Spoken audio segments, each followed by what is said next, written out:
semuanya, selamat sore. Senang sekali bisa bertemu di webinar yang diorganisasikan oleh TSA UI atau Tanoto Scholars Association Universitas Indonesia dengan tema Masa Depan Pendidikan Indonesia, Terobosan bagi Anak Bangsa. Aku Kristalla Fenisyanti, dan pada hari ini akan membantu teman-teman semua dalam acara ini bersama dengan dua narasumber yang sudah dinanti-nantikan dan tidak diragukan lagi kemampuannya dalam bidang pendidikan. Hari ini, tadi aku juga baru tahu, kita menembus 2.150 partisipan, baik di Zoom ataupun di YouTube Live. Halo semua teman-teman yang udah antusias banget soal diskusi pendidikan Indonesia pada hari ini. Boleh nih, aku penasaran juga partisipan pada dari mana aja ya. Bisa komen di chat Zoom atau di live YouTube, misalnya sebut nama daerah kamu. Hai, Tangerang Selatan hadir, atau hai, Surabaya hadir, gitu. Jadi kita semua bisa tahu teman-teman webinar hari ini dari daerah mana saja di seluruh Indonesia. Nah, kalau teman-teman penasaran, kenapa webinar hari ini diadakan oleh TSA UI, langsung saja kita panggil Ketua Tanoto Scholars Association Universitas Indonesia, Kak Putu Meta Budi Astini, untuk menyampaikan kata sambutan. Ya. Assalamualaikum warahmatullahi wabarakatuh. Salam sejahtera bagi kita semua. Om Swastiastu, Namo Buddhaya, salam kebajikan. Selamat siang, saya ucapkan kepada Kak Seto Mulyadi dan Kak Nadira Nuraini Afifah selaku pembicara, Kak Kristalla Fenisyanti selaku moderator, dan Bapak Ibu serta teman-teman yang saya hormati. Selamat datang di acara spesial webinar yang diadakan oleh TSA UI. Sebagai informasi, TSA UI merupakan asosiasi penerima beasiswa Tanoto Foundation dari Universitas Indonesia. Kami melakukan berbagai kegiatan seperti Pay It Forward Project yang bertujuan untuk memberikan kontribusi kepada masyarakat dan kegiatan lainnya seperti spesial webinar. Webinar ini akan membahas tentang bagaimana kondisi pendidikan di Indonesia saat ini, serta terobosan-terobosan apa saja yang dapat dilakukan untuk meningkatkan kualitas pendidikan di Indonesia. Harapannya, semoga Bapak, Ibu, dan teman-teman mendapatkan insight dan dapat menerapkannya sehingga memberikan kontribusi terhadap peningkatan kualitas pendidikan di Indonesia. Akhir kata, saya ucapkan terima kasih dan selamat mengikuti rangkaian acara spesial webinar TSA UI. Wassalamualaikum warahmatullahi wabarakatuh. Semoga Tuhan memberkati. Om Santi Santi Santi Om. Namo Buddhaya, salam kebajikan. Wah, terima kasih Kak Meta sambutannya. Keren banget ya visi dan tujuan dari webinar hari ini. Nah, kita udah banyak nih ada chat dari Sulawesi Selatan, Kudus hadir, Bekasi, Balikpapan, dari Padang, wah dari seluruh wilayah Indonesia ya pada hari ini. Nah, mungkin kita bisa sekarang sebelum mulai kita buka, kita mau lihat mengenai baca peraturan hari ini, peraturan dari webinar hari ini. Jadi pertama tentunya pastikan koneksi internet teman-teman. Oke, mungkin kita tunggu PPT-nya sebentar.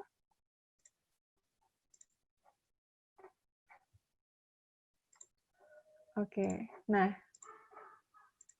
jadi tentunya peraturan webinar pada hari ini supaya semuanya berjalan dengan baik, pastikan koneksi internet teman-teman stabil.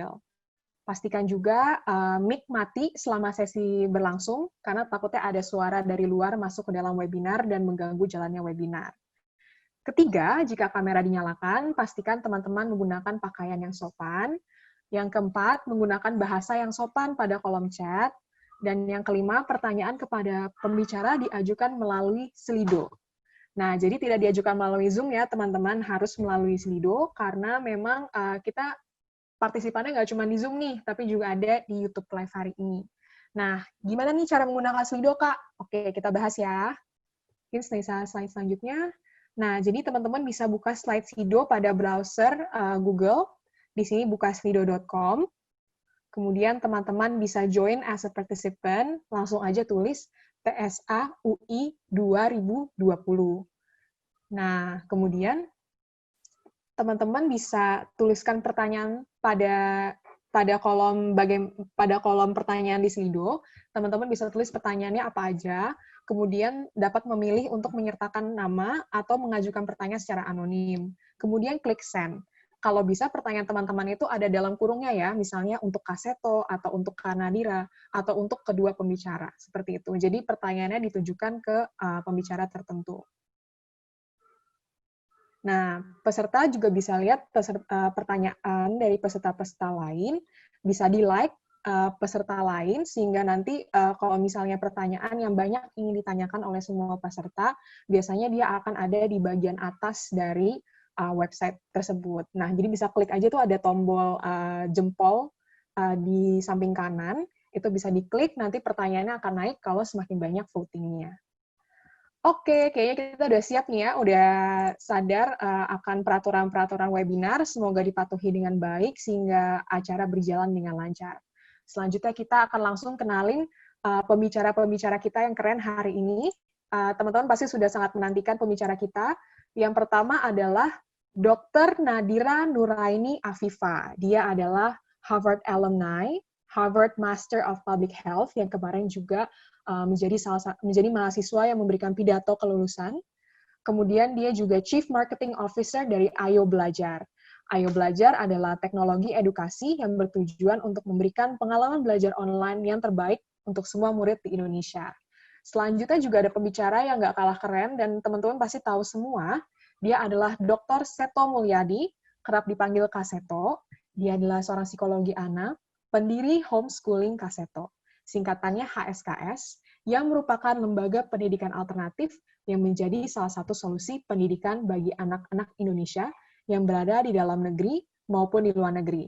Sesuai dengan visinya, yaitu menyediakan program pendidikan bagi anak agar memiliki keterampilan, life skill, dan karakter yang kukuh. Nah, oleh karena itu, langsung saja kita masuk ke dalam inti acara. Kita mau mengundang Kak Nadira untuk memulai presentasinya.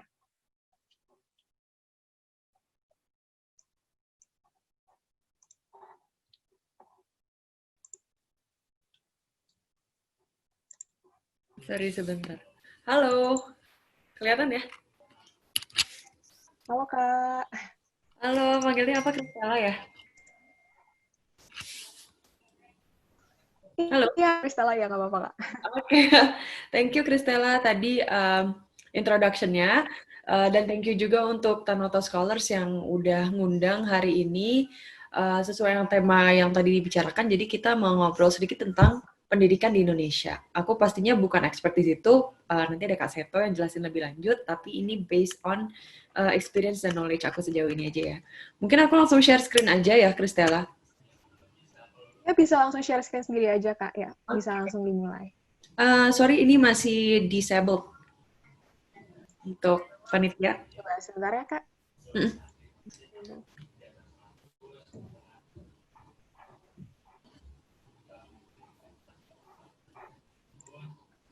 Oke, tunggu sebentar ya, Kak. Udah bisa? Udah bisa. Oke. Kelihatan ya? Kelihatan. Oke, selamat siang, selamat sore teman-teman semua. Jadi hari ini aku mau share sedikit ngobrol-ngobrol tentang gimana sih pendidikan di Indonesia sekarang. Kurang lebih apa sih tantangannya dan apa sih potensinya di masa yang akan datang. Nah, ini outline-nya nanti, jadi kita bahas dulu kondisinya kayak gimana sekarang dan kenapa itu bisa terjadi, terus nanti apa sih reformasi yang dilakukan di edukasi di Indonesia sekarang, sedikit tentang active learning, growth mindset, dan akhirnya adalah online learning atau digital transformation. Nah, buat teman-teman yang belum tahu, kira-kira gimana sih kondisi pendidikan di Indonesia sekarang? Nah, kita harus melihatnya secara objektif gitu ya. Jadi memang Indonesian School Children atau anak-anak sekolah di Indonesia dari SD sampai SMA ya ini ya. Jadi yang universities enggak. Itu memang skornya adalah salah satu yang paling rendah di antara negara-negara yang lain, termasuk negara-negara tetangga yang sebenarnya profilnya mirip-mirip sama kita gitu. Misalnya kayak Malaysia, Singapura, atau Thailand, kita ketinggalan jauh dari mereka.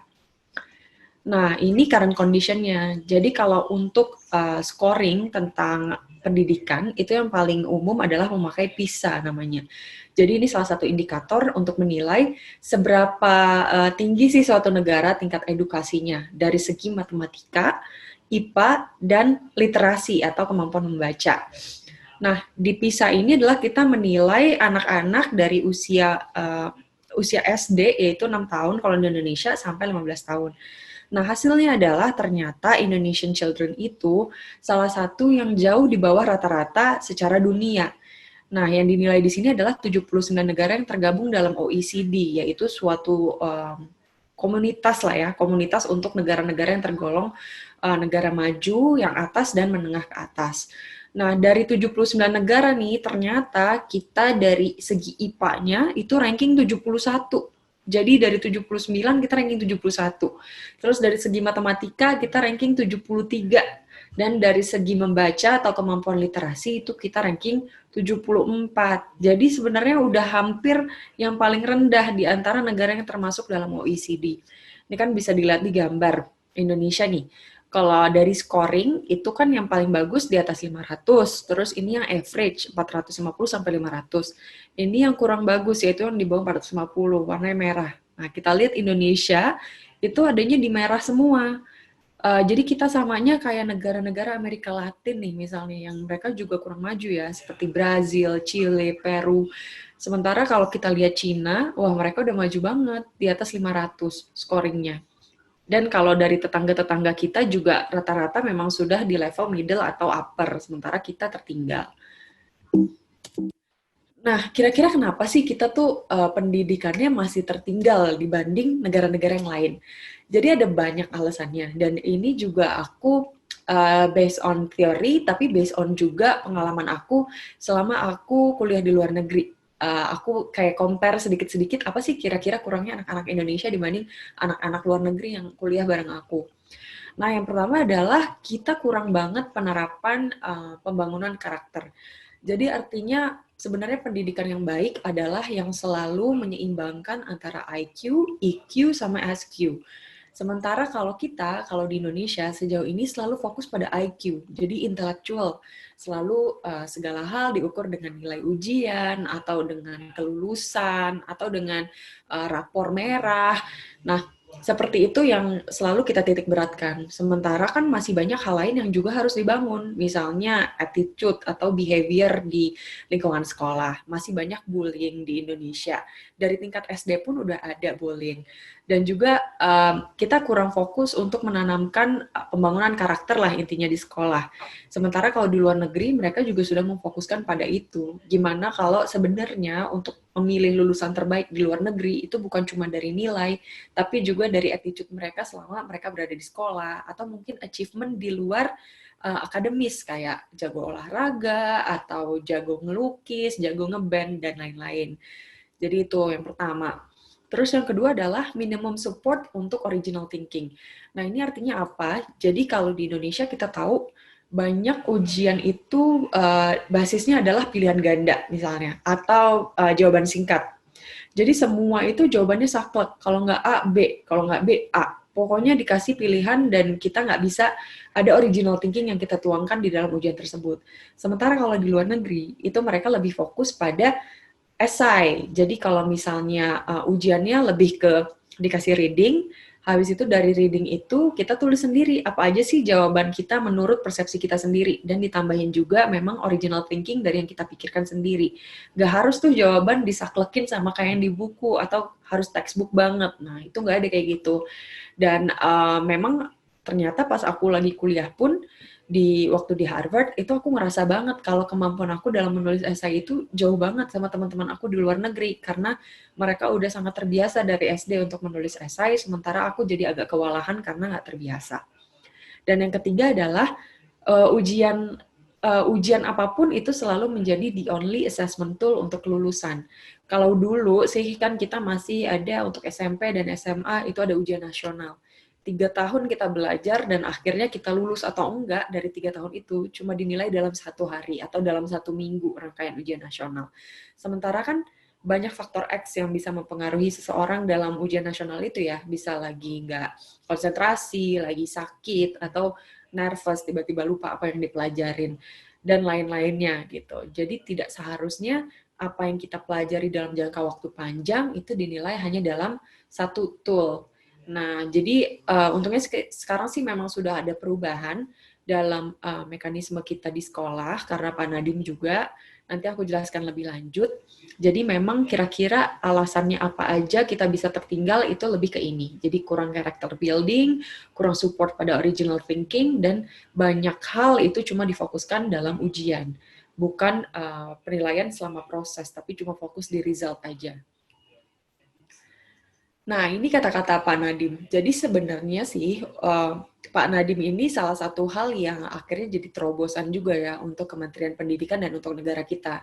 Karena selama ini memang pemilihan Menteri Pendidikan itu selalu dari orang-orang yang konvensional atau orang-orang yang memang asalnya dari akademisi pada awalnya. Misalnya mantan rektor atau mantan dekan, atau mungkin memang sudah sebelumnya di Kementerian Pendidikan. Nah, adanya Pak Nadiem ini lumayan outlier, artinya lumayan sesuatu yang tidak sama seperti biasanya. Beliau coming from startup company, terus beliau juga nggak pernah benar-benar menjadi akademisi, aktif di universitas atau di sekolah. Simply beliau punya pendidikan yang tinggi dan paham tentang pendidikan itu sendiri gitu, tapi nggak coming from the education background. Nah, ini yang beliau katakan bahwa mohon maaf, tapi negara tidak butuh anak-anak yang cuma bisa menghafal gitu. Ini yang Pak Nadiem singgung, bahwa hampir mirip dengan alasan yang tadi saya jelaskan, bahwa anak-anak Indonesia itu terlalu fokus sama menghafal, menjawab sesuai dengan textbook, harus dapat nilai yang tinggi, fokus untuk lulus dari ujian. Sementara bukan itu yang harusnya diterapkan dalam pendidikan. Nah, untuk itu makanya Pak Nadiem mencanangkan sebuah reformasi ya di pendidikan Indonesia, namanya Merdeka Belajar. Nah, Merdeka Belajar ini cukup kontroversial juga pada awalnya, bahkan sampai sekarang, karena banyak banget hal yang sudah bertahun-tahun diterapkan di pendidikan Indonesia, tiba-tiba Pak Nadiem ubah. Jadi misalnya sekarang nggak ada lagi ujian nasional, terus fokusnya itu bukan cuma ujian di akhir, tapi student itu harus dinilai secara proses. Jadi dari awal itu selalu dipantau gitu perkembangannya dari hari ke hari. Dan juga lebih banyak juga perubahan pada kurikulum untuk di kelas, jadi lebih aktif berpartisipasi instead of cuma dosen aja yang ngejelasin satu arah atau guru yang ngejelasin satu arah. Tapi Pak Nadiem ingin lebih banyak partisipasi dari murid. Dan juga ada zona sekolah. Jadi zona sekolah ini atau zonasi artinya adalah biar nggak ada sekolah yang unggul itu terus sekolah yang unggul. Tapi Pak Nadiem pengennya lebih diverse, artinya satu sekolah itu memang berdasarkan zonasi atau bisa ngambil murid-murid yang emang cuma di sekitar sekolah itu aja. Jadi dengan harapan sekolah-sekolah nanti semuanya akan sama kualitasnya dan akan semakin baik dan semakin merata kualitasnya. Nah, tapi apakah ini udah jadi solusi untuk memperbaiki pendidikan di Indonesia? Nah, yang perlu kita ketahui adalah untuk mereformasi pendidikan itu stakeholder-nya banyak atau orang yang ambil peran itu banyak. Jadi bukan cuma government harusnya yang heboh yang merubah segala hal, tapi reformasi ini juga harus punya dukungan dari stakeholder yang lain. Nah, siapakah stakeholder itu? Pastinya sekolah, guru-guru, dan juga siswa-siswi, dan mungkin juga orang tua dari siswa-siswi ini. Jadi banyak stakeholder dan kita tidak seharusnya cuma depend sama pemerintah. Nah, apa sih yang harus dilakuin oleh sekolah gitu? Kalau untuk sekolah, itu harus menerapkan yang ada namanya active learning. Jadi ini sebenarnya yang juga digagas oleh Pak Nadiem, bahwa harusnya proses belajar mengajar itu lebih banyak menginvolve student dibanding gurunya. Jadi kalau biasanya kita sebagai student datang ke sekolah, itu duduk terus cuma mengharap disuapin sama gurunya, yang sekarang yang setelah reformasi adalah pengennya student ini datang ke sekolah, jadi pelajar ini datang ke sekolah memang udah bawa wawasan, mereka udah reading dulu sebelumnya atau sudah dikasih assessment awal sebelum masuk kelas, dan nanti waktu di kelas guru itu bukan lagi menjadi pembimbing utama, tapi beliau hanya menjadi activator namanya kalau dari bahasa sekarang ya. Activator itu artinya lebih ke menjadi fasilitator diskusi dibandingkan menyuapi anak-anak dengan kuliah atau dengan pelajaran-pelajaran di papan tulis gitu. Jadi atau namanya adalah student-led learning. Jadi lebih ke anak-anaknya yang justru ngasih pendapat, yang ngasih pelajarannya, berdiskusi, dan guru perannya hanya akan mengarahkan diskusinya supaya lebih terstruktur dan juga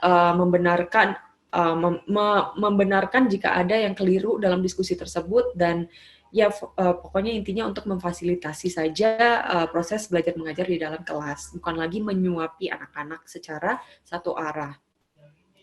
Ini saya selipkan dikit gimana sih waktu saya di Harvard beberapa waktu lalu. Jadi kalau misalnya di Harvard itu memang sudah menerapkan sekali yang namanya active learning tadi.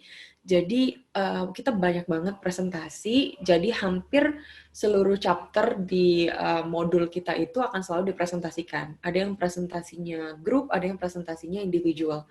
Nah, dan presentasi ini adalah nggak ada guide-nya, jadi terserah aja kita mau dapat reference dari manapun, cari sendiri dari artikel atau dari buku-buku lain, atau dari kuliah yang sudah disampaikan juga oleh dosennya gitu. Dan ini jadi lebih menuntut original thinking dari kita. Apa aja sih yang mau kita tambah-tambahin di materi tersebut sehingga akhirnya dapat memperkaya bukan cuma teman-teman kita juga, tapi juga akhirnya memperkaya wawasan si gurunya itu. Terus yang kedua, mereka lebih menekankan pada kolaborasi. Jadi ini juga mungkin yang kurang di Indonesia, kurang kerja kelompok gitu. Atau kalau ada pun kerja kelompok itu kurang terarah mungkin ya. Biasanya cuma satu orang yang aktif, terus yang lain hanya mengikuti gitu. Kerja kelompok juga porsinya masih sedikit banget di persekolahan di Indonesia. Kalau di sana memang hampir seluruh chapter juga sama, ada group project atau group discussion. Jadi hampir di setiap kelas pasti ada diskusi di dalam kelas yang dibagi per kelompok. Itu jadi mengenhance kemampuan kita untuk berkolaborasi dengan colleagues atau dengan sesama pelajar juga. Dan yang ketiga ini yang paling penting adalah tadi yang aku bilang, yaitu discussion based classes. Jadi hampir nggak ada tuh kelas yang gurunya ngomong sendiri, ngejelasin slide atau ngejelasin di papan tulis. Tapi lebih ke semua murid partisipasi untuk ngasih pendapat. Bahkan kalau di Harvard itu, jadi mereka, murid-murid ini kita harus bawa, name tag namanya. Jadi kita bawa name tag ukuran gede, taruh di meja, dan nanti akan ada penilaian dari situ. Jadi soalnya ada penilaian yang berat di partisipasi. Kalau partisipasi itu nilainya 30%. Artinya dalam setiap kelas, kita harus bisa menyampaikan pendapat atau harus bisa menjawab pertanyaan. Dan bedanya kalau di luar sama di Indonesia, at least di sekolah aku dulu di Indo, itu kalau gurunya nanya, kalau dosennya nanya atau kalau dosennya nanya atau minta pendapat, itu semua orang nunjuk gitu. Sementara kalau di Indo dulu, kayak yang nunjuk tuh pasti sedikit banget. Mostly nggak nunjuk. Yang nunjuk mungkin 1 atau 2 orang, dan itu aja yang nunjuk gitu. Sementara kalau di luar justru semua lomba-lomba untuk menjawab. Jadi mereka mau udah terbiasa banget pakai metode yang partisipasi ini. Lebih vokal dan lebih aktif. Dan menurut aku itu kurangnya orang Indonesia dan beberapa negara Asia gitu. Kita kurang vokal dalam menyampaikan pendapat. Dan yang ditekankan juga adalah untuk kolaborasi tadi. Jadi memang di Harvard itu juga, dan beberapa sekolah di luar negeri ya, mereka itu memang punya proporsi sendiri di kelas, dan proporsinya itu udah strict. Jadi misalnya kalau di Harvard itu harus 60% orang Amerika, dan yang 40% sisanya itu harus beragam banget. Jadi harus dari Afrikanya ada, dari Asianya ada, terus dari Europe-nya ada. Pokoknya udah diatur banget tuh komposisi di dalam kelas. Dari segi agama pun juga diatur, dari segi ras diatur, dan dari segi profesi juga diatur. Jadi untuk ensuring bahwa kita punya teman yang seragam banget, yang beda-beda banget karakternya, dan gimana sih cara kita untuk bisa beradaptasi dan berkolaborasi dengan keberagaman ini. Gitu. Aku rasa ini juga hal yang bagus banget untuk diterapin di sekolah atau di institusi manapun, karena ini salah satu bagian dari character building juga. Gimana sih caranya kita untuk nggak ngegeng gitu, untuk selalu mindset-nya adalah kita harus bisa adaptasi sama orang-orang yang berbeda-beda. Nah, tadi itu kan yang contoh yang sekolah harus lakukan ya, metodenya seperti apa. Nah, tapi kalau untuk pelajarnya sendiri, untuk kita nih sebagai anak muda, apa sih yang harus kita punya atau apa sih yang harus kita ubah? Nah, kita itu harus mengubah mindset kita. Jadi ini sering banget dibahas kalau di pembicaraan tentang edukasi, bahwa orang-orang di Indonesia itu pelajarnya rata-rata masih punya fixed mindset. Jadi lebih ke orang-orang yang pasrah, terus nggak mau mengemukakan pendapat, kalau misalnya gagal udahan, terus ya bertahan aja dengan hal yang emang udah mereka nyaman gitu. Jarang untuk bisa membuat perubahan dan untuk mengambil resiko atau untuk mencari tantangan. Sementara yang harus kita punya adalah growth mindset. Growth mindset ini artinya adalah kita sebagai individu harus terus improving. Gimana sih kita untuk bisa keluar terus dari zona nyaman? Kalau misalnya udah nyaman sekarang, kita harus coba lagi tantangan baru, nyoba hal-hal baru. Kalau kita gagal, kita harus bisa bangkit, bukannya udahan. Dan juga gimana kita harus bisa menerima pendapat dan akhirnya bisa belajar untuk berkembang dari situ. Dan kita juga harus bisa berkolaborasi sama semua orang, nggak cuma kita batasi pergaulan kita pada circle yang kita rasa nyaman aja.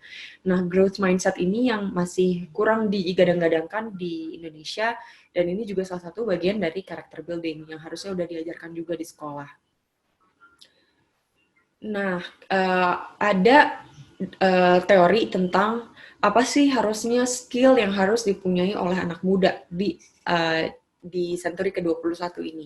Ada namanya 4Cs. Ini masih sebenarnya udah aku jelasin juga sih dari awal. Pertama adalah communication. Kita tuh sebagai orang Indonesia atau sebagai orang Asia, tadi aku bilang, kita tuh kurang vokal. Kita kurang berani untuk mengemukakan pendapat, atau justru kita itu malah kurang ada inisiatif untuk berpikir kali ya. Kalau misalnya ada dosen yang ngasih teori ini, kita tuh kurang kritis untuk bisa merevisi atau untuk bisa memberikan pendapat terkait itu. Dan juga biasanya pokoknya kita cenderung untuk diem-diem aja dibandingkan untuk nunjuk tangan di dalam kelas maupun dimanapun. Terus yang kedua adalah collaboration, yang tadi, bahwa kita tuh harus bisa untuk belajar mendelegasikan pekerjaan. Jadi harus bisa bagi-bagi porsi dan bisa kolaborasi sama semua orang, bukan cuma ngerjain sesuatu sendirian. Karena harusnya di dalam suatu grup itu pasti akan bisa menghasilkan pekerjaan yang lebih baik dibanding dikerjain oleh satu orang doang. Karena kan expertise-nya beda-beda, talent-nya beda-beda, dan kalau disatuin pasti kerjanya akan bagus. Yang ketiga adalah critical thinking, tadi kemampuan untuk lebih men-challenge sesuatu, nggak cuma nerima aja, tapi juga harus bisa ngasih pendapat atau ngasih kritik dan harus berani untuk mengutarakannya. Dan yang terakhir adalah creativity, gimana sih kita harus terus mencari inovasi gitu. Bukan cuma nyaman sama keadaan sekarang, tapi harus bisa, kayaknya baiknya ekskul di sekolah ditambah ini deh. Atau kayak, kayaknya belajar mengajar di kelas harusnya ditambah ini deh. Dan harus berani mengemukakan itu juga. Nah, seiring berjalannya waktu, kita kan emang selalu berada pada conventional school ya, artinya memang sekolah yang tatap muka, datang ke kelas setiap hari, diajar oleh guru dan lain-lain dengan tatap muka. Nah, cuma yang perlu kita sadari adalah bahwa digitalization itu inevitable, artinya nggak akan bisa kita hindari. Sooner or later pasti akan ada digitalisasi di setiap aspek kehidupan, misalnya mulai dari pekerjaan, atau mulai dari gimana sih kita pesan makanan sekarang udah bisa online, kalau dulu harus datang ke restoran. Dan sekarang pendidikan pun ternyata masih banyak yang akhirnya berubah untuk ke online gitu. Apalagi karena keadaan pandemi sekarang. Karena banyak sekolah harus ditutup, bukan banyak sih, semua sekolah harus ditutup, dan akhirnya memang ada implementasi pembelajaran jarak jauh oleh Kemendikbud. Nah, untuk itu kenapa sih akhirnya kita itu harus bisa melek sama teknologi? Karena teknologi inilah yang akhirnya bisa memperluas akses kita dan memperbaiki kualitas pendidikan itu sendiri juga. Jadi kita nggak boleh tertinggal nih dalam hal data dan teknologi, dan kita harus mau belajar. Nah, oleh karena itulah, makanya sekarang banyak startup di bidang edukasi yang mulai muncul, dan akhirnya mulai banyak penggunanya juga, karena akhirnya dirasa sangat penting untuk bisa ada online learning. Nah, apa sih keuntungan pakai education technology application gitu? Keuntungannya adalah yang pertama bisa personalize. Kita tahu sekarang kalau di sekolah, itu memang kita harus satu guru itu bisa nge-handle 40-50 siswa. Sementara kalau kita pakai aplikasi, memang itu jadi personalized. Artinya kita bisa one-on-one dengan gurunya. Mereka bisa memantau kita lebih detail, di mana sih kita kurangnya, dan kita bisa bertanya dengan lebih detail. Karena nggak perlu bareng-bareng sama orang-orang lain juga. Dan juga kalau online learning ini memang lebih gampang untuk beriterasi, artinya selalu di-update ilmunya gitu, dan lebih mudah untuk kita mengakses updatean ilmu tersebut dibandingkan di sekolah yang memang kalau kurikulum itu relatif lebih stagnan, jadi dia tidak terlalu dinamis untuk berubah-ubah. Dan yang di online learning itu juga mereka kontennya lebih inklusif, artinya kalau misalnya di sekolah, itu salah satu isu yang berkembang adalah kenapa sih kalau di buku pelajaran itu selalu misalnya namanya Budi atau Ani atau nama-nama orang Jawa. Kenapa nggak ada nama-nama orang Ternate atau nama orang Papua atau nama orang Padang. Terus kenapa sih kalau mukanya selalu digambarin rambutnya panjang atau pakai kerudung. Padahal kan di Indonesia ini beragam, nggak cuma itu doang. Nah, itulah yang juga jadi concern para edtech startup bahwa konten-konten yang digambarkan, dianimasikan itu harus inklusif loh. Jadi harus bisa mewakilkan seluruh ras atau seluruh profil dari orang-orang di Indonesia. Nah, tapi lagi-lagi online learning ini tidak akan mensubstitusi sekolah konvensional dan tidak akan mensubstitusi atau menggantikan peran guru. Karena peran guru itu pasti selamanya deh. Guru itu kalau dalam segi mengajar bisa digantikan dengan digital, tapi dari segi menginspirasi, dari segi mengarahkan murid-murid, memberi contoh untuk murid-murid, menjadi panutan murid-murid, itu nggak akan tergantikan. Jadi memang jangan pernah melihat edtech startup itu sebagai enemy-nya dari sekolah konvensional, tapi ini lebih ke complementing, artinya melengkapi apa yang sudah diajarkan di sekolah konvensional dan tidak akan menggantikan peran guru-guru. Ini sekalian promosi sih, sebenarnya aku lagi mendevelop startup juga, kebetulan sama kakakku juga, kakak kandung aku, terus masih di early stage dan mungkin akan launchingnya baru di 1 September. Follow ya teman-teman. Nah, terakhir aku mau bilang bahwa kalau pembelajaran yang efektif itu sangat-sangat memerlukan kolaborasi yang efektif juga. Kita selalu mikir bahwa, cuma ada interaksi guru sama murid. Keberhasilan murid ditentukan oleh guru. Padahal sebenarnya enggak. Ada peran environment sekolah, apakah sekolahnya ini menjadi lingkungan yang nyaman untuk murid-muridnya, apakah pendidikan ekosistem yang dibangun di sekolah ini menjadi sesuatu yang bikin nyaman murid-murid untuk datang ke sekolah tiap hari. Dan juga yang terakhir ada juga orang tua. Peran orang tua itu penting sekali. Kalau kita selalu beranggapan bahwa keberhasilan anak-anak ditentukan oleh guru, sebenarnya adalah justru ditentukan oleh orang tua. Karena 90% waktu anak-anak itu ada waktu di rumah. Nggak bisa 90 sih, 70 lah ya, 70% itu ada di rumah. Dan siapa figur yang mereka lihat di rumah, yaitu orang tua. Dan orang tua ini harus bisa punya mindset yang open-minded. Jadi mungkin ada orang tua di sini, harus selalu menciptakan lingkungan yang nyaman untuk anak-anak, untuk bertanya pelajaran di sekolah, untuk mengkritisi apa yang mereka pelajari di sekolah. Dan orang tua juga harus selalu update dengan perkembangan anaknya sendiri. Apakah di sekolah mereka going well atau enggak, dan apakah ada kesulitan yang mereka alami di sekolah. Nah, sekian presentasi dari aku. Kalau ada pertanyaan bisa ditanyakan nanti ya. Oke, terima kasih Kak presentasinya. Bagus banget ya teman-teman presentasinya. Jadi kalau misalnya aku bisa simpulin, tadi Kak Nadira udah bahas bagaimana kondisi pendidikan di Indonesia itu skornya masih paling rendah dibandingkan dengan negara-negara lain.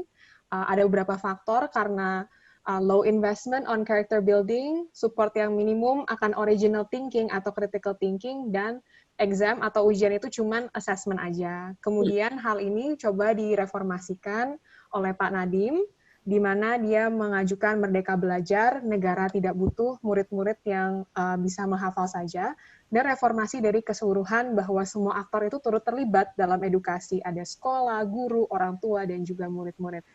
Pembelajaran yang lebih aktif tadi ya, Kak Nadira juga tekankan bahwa Indonesia harus memiliki pendidikan di mana murid-muridnya itu lebih aktif dibandingkan gurunya. Ada pembacaan reading sebelumnya, kemudian gurunya hanya menjadi fasilitator dari diskusi. Harus bisa menjawab pertanyaan dan proaktif di kelas, siapa nih yang di kelas kadang-kadang suka males jawab pertanyaan atau nanya-nanya. Jadi harus bisa lebih proaktif, harus bisa lebih kritis di kelas gitu ya. Dan juga lebih diverse kelasnya, bisa beradaptasi dan keberagaman dengan berbagai orang. Terutama ada 4C tadi ya Kak, ada communication, collaboration, critical thinking, dan creativity.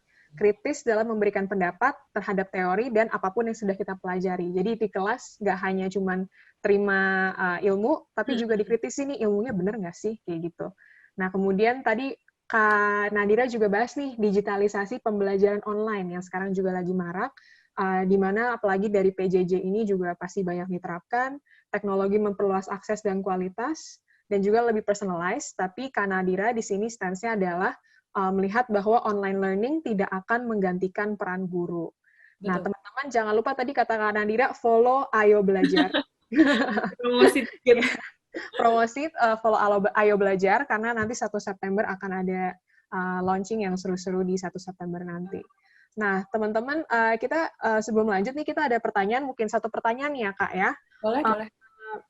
Ada 1 pertanyaan yang menurut Kak Nadira, gimana sih cara mengatasi rasa malas dan menunda saat belajar atau mengerjakan tugas? Bagaimana cara belajar yang nggak cuma lewat gitu, atau yang cuma kayak inget doang, tapi kemudian itu selalu jadi kritis gitu, Kak. Tips belajarnya dong, Kak. Oke, tips belajar ya. Jadi sebenarnya gini, kalau misalnya pelajar-pelajar sekarang, atau aku juga sih dulu sebenarnya, itu selalu kayak fokus menghafal itu untuk ujian. Jadi lebih cenderung untuk mepet-mepet, misalnya H-1 atau H-2 ujian itu dikebut, supaya pas ujian ingat. Nah, sebenarnya yang teman-teman harus terapkan adalah kita tuh ngerti konsepnya, bukan cuma ngafalin. Misalnya kalau belajar trigonometri, harus ngerti trigonometrinya ini rumusnya dapetnya dari mana sih, terus nanti gunanya untuk apa sih. Jadi bukan cuma ngafalin rumusnya, dan itu mindset yang harus diubah. Kalau aku sih cara mengatasinya adalah sekarang aku bikin to-do list yang detail. Jadi misalnya aku mau ada ujian nih 2 minggu lagi. Nah, aku tuh lebih enak belajarnya sedikit-sedikit tapi tiap hari dibandingin aku belajar banyak tapi H-1 atau H-2 karena itu udah pasti nempelnya bentar doang juga. Gitu. Jadi kalau menurut aku, teman-teman harus bikin to-do list, apa aja yang harus dilakuin hari per hari, terus nanti kalau misalnya udah dilakuin bisa di checklist, nanti pas mepet tinggal di ulang-ulang aja yang tadi udah dipelajarin, jadinya pasti itu bakal nempelnya lebih lama. Terus apalagi ya, kira-kira itu sih kalau saran aku dalam belajar biasanya. Terus kalau lagi pandemi itu belajarnya kan dari rumah. Nah teman-teman tuh harus bisa bersikapnya kayak seolah-olah di sekolah. Jadi bangun tidur, langsung mandi, terus dibuka laptop dan bukanya di meja.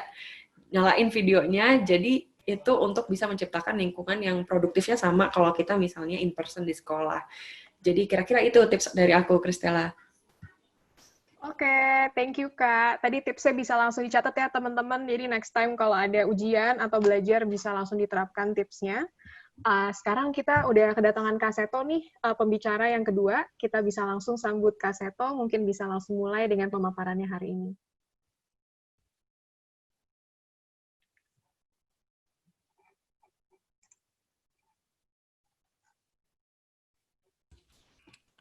Ya, baik. Selamat sore untuk Mbak Kristela dan juga Ibu Dr. Nadira Nuraini Afifa. Selamat sore, Pak. Sore. Ya, mohon maaf ini kejar-kejaran dari webinar satu ke webinar berikutnya, jadi mohon maaf sekali tempatnya mepet ya. Baik. Jadi saya berbicara dengan tema apa tadi? Ya, masa depan pendidikan di Indonesia, terobosan bagi anak bangsa ya. Jadi sekarang ini memang apa ya, mungkin kejadian yang belum pernah terjadi dalam sejarah manusia mungkin ya, atau sudah pernah terjadi tapi lama sekali. Tapi keadaan yang bukan hanya lokal atau nasional, bahkan global, seluruh dunia mengalami situasi yang tidak terduga ya, dan tidak jelas sampai kapan COVID-19 ini akan berakhir. Suara saya cukup jelas, Mbak Kristela? Bisa terdengar? Ya, cukup jelas, Pak. Cukup bisa, jelas. cukup jelas ya. Baik. Ya, mungkin saya akan memampangkan paparan di layar saja, saya saja. Tapi sebentar, dan saya memang mengajak bahwa apapun juga yang terjadi, bahwa kita beralih ke teknologi canggih, ke IT dan sebagainya, tetapi hubungan kemanusiaan antara siswa dengan guru, siswa dengan orang tuanya masing-masing, mohon jangan pernah dilupakan. Karena pemahaman belajar itu adalah suatu perubahan tingkah laku dari tidak tahu menjadi tahu, dari tidak mengerti menjadi mengerti dan seterusnya, tapi tentu dengan suasana yang tetap komunikatif dan penuh dengan nuansa persahabatan, suasana tanpa kekerasan dan sebagainya. Mohon izin saya akan tampilkan saja materinya di layar ini. Ya. Dengan judul Masa Depan Pendidikan di Indonesia, Terobosan bagi Anak Bangsa. Nah, saya menyadari pemahaman anak ya, pemahaman anak definisi secara hukum adalah setiap orang yang belum berusia 18 tahun, termasuk yang masih berada di dalam kandungan. Dan ada 4 hak dasar mereka, yaitu sesuai dengan Undang-Undang Perlindungan Anak, yaitu adanya hak hidup, hak tumbuh kembang, termasuk hak belajar dalam suasana yang menyenangkan, gembira, bermain dengan gembira, dan seterusnya. Kemudian perlindungan dari berbagai tindak kekerasan, dan hak didengar suaranya atau berpartisipasi dalam berbagai keputusan yang menyangkut kegiatan anak maupun masa depan mereka. Ini juga dikaitkan dengan prinsip konvensi hak anak. Ini prinsipnya adalah non-diskriminasi. Jadi mohon di dalam kegiatan pendidikan jangan pernah ada diskriminasi. Apakah ini anak atau anak berkebutuhan khusus dan sebagainya. Dan juga pada jenis-jenis tipe kecerdasan atau gaya belajar yang saling berbeda tetap dihargai. Lalu mengedepankan kepentingan terbaik bagi anak. Lalu tadi hak hidup, tumbuh kembang, dan partisipasi. Nah, pemahaman anak-anak juga kita lihat anak ini pada dasarnya senang belajar. Senang bergerak, kadang-kadang tidak bisa diam, senang berteman, bersosialisasi. Saat ini yang sering dirindukan anak-anak adalah bertemu dengan teman-temannya kembali. Berpetualang, mencoba, senang akan tantangan, senang bermain dengan gembira, dan kadang-kadang senang melawan, dalam arti juga mempunyai pendapat-pendapat yang juga ingin didengar. Jadi asal itu dikembangkan dengan cara yang tetap santun, tetap demokratis, tetap penuh penghormatan dan sebagainya, tentu sebagai suatu hal untuk mengembangkan kreativitas setiap anak. Nah, anak zaman now ya, belajar secara daring saat ini dan dihadapi oleh berjuta anak di seluruh dunia di tengah pandemi COVID-19 ini. Bagaimana kita lihat laporan-laporan yang diterima oleh Lembaga Perlindungan Anak Indonesia atau LPAI, ada yang tertidur saking ngantuk dan capek, ya. Mungkin akhirnya kesehatan mata terganggu, akhirnya segera memakai kacamata, mungkin kurang bergerak terus hanya di depan layar, akhirnya terjadi obesitas, ya, mager, malas bergerak dan sebagainya, atau mungkin stres karena menghafal berbagai hal yang terlalu abstrak, ya, tidak ada sentuhan-sentuhan secara manusiawi dan sebagainya. Itu terasa seperti membawa beban yang berat atau penuh dengan nuansa kekerasan secara psikologis, ya, kurikulum yang semacam dipaksakan, dan seterusnya. Ini kemudian membuat begitu banyak anak-anak stres, anak-anak tegang, anak-anak bahkan trauma terhadap nuansa belajar, akhirnya malah lari ke gadget, bukan dengan belajar, tapi lebih untuk bermain games dan hal-hal yang sifatnya sekedar hiburan saja. Dampak saat ini dengan belajar online atau daring ini orang tua stres, anak-anak juga jenuh, capek. Nah, pertanyaan yang muncul, haruskah anak atau siswa masuk sekolah sekarang juga? Sementara penuh berbagai keterbatasan. Kalau tidak salah, sore ini juga Mas Menteri Pendidikan juga bersama dengan Menteri Kesehatan, Menteri Agama, Menteri PMK, itu juga menyampaikan hasil keputusan, mudah-mudahan hasilnya tetap mengedepankan kepentingan terbaik bagi anak-anak. Masalah lain, banyak masalah daring ini tidak memiliki HP, susah sinyal, kuota habis, mata mudah lelah, pelajaran jadi terasa lebih sulit, membosankan, dan kemudian sering menimbulkan konflik di dalam keluarga. Nah, bagaimana dengan anak harus berangkat sekolah atau tatap muka melalui kegiatan di sekolah? Tentu mempersyaratkan 5 siap. Ini disampaikan oleh Kementerian Pemberdayaan Perempuan dan Perlindungan Anak. Siap wilayah. Apakah wilayah sudah hijau? Dan selama 2 minggu ini hijau, tidak ada laporan-laporan baru lagi korban. Siap anak. Apakah sudah siap dengan protokol kesehatan? Dengan memakai masker, selalu rajin cuci tangan, masker juga tidak dipakai saling bergantian. Misalnya ada beberapa yang saling tukar masker, aduh masker kamu bagus, keren gambarnya, coba pinjem dong, dan sebagainya. Ya, saling berpegangan tangan, dan seterusnya. Siap keluarga, apakah keluarga juga mendampingi anak dengan pesan-pesan mengenai disiplin-disiplin dan protokol kesehatan tadi. Apakah juga memberikan semacam bekal dari rumah, supaya tidak terlalu banyak jajan sembarangan, dan sebagainya. Yang keempat adalah siap sekolah. Apakah sekolah juga sudah siap dengan protokol kesehatan tadi? Jaga jarak, tempat duduknya sudah diatur sedemikian rupa sehingga tidak saling berdekatan. Kemudian juga cuci tangan atau mungkin hand sanitizer ada. Kemudian mungkin ada juga beberapa para guru juga mempraktekkan protokol kesehatan dan seterusnya.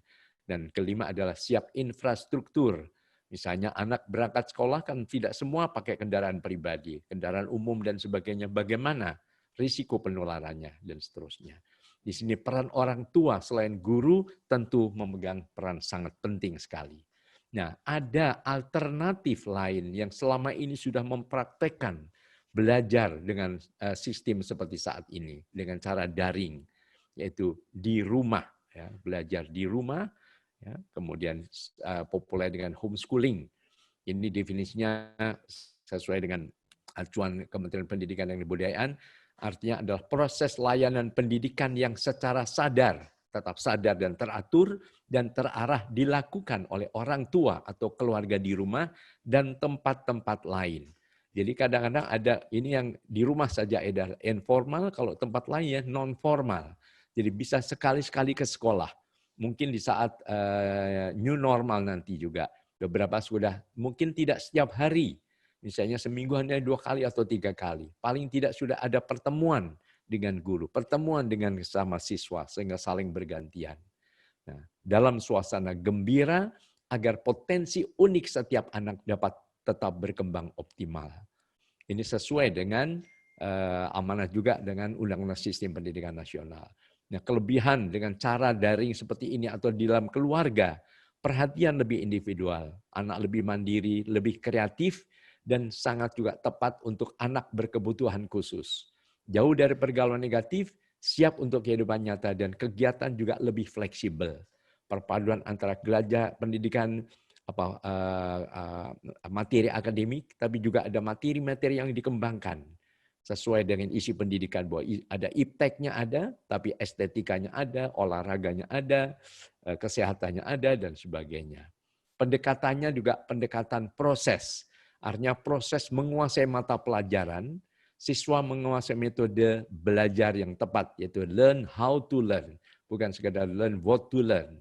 Dan pembelajarnya lebih student-centered learning, pusatnya adalah pada siswa. Ini juga mendukung teori pembelajaran transformatif, yaitu siswa mampu mengubah dirinya sendiri. Karena siswa adalah subjek yang aktif, bukan sekedar objek yang hanya diberi tugas saja, dan orang tua di rumah memerankan lebih sebagai fasilitator, sekaligus juga mediator dari materi yang diberikan oleh guru kepada siswa. Ya, motivator juga. Nah, suasana belajar seperti ini, mungkin di taman keluarga, mungkin sambil bergerak, karena isi pendidikan ada unsur kesehatan, ada unsur olahraga, dan sebagainya. Ada unsur estetika, mungkin mengenal seni budaya, dan sebagainya juga.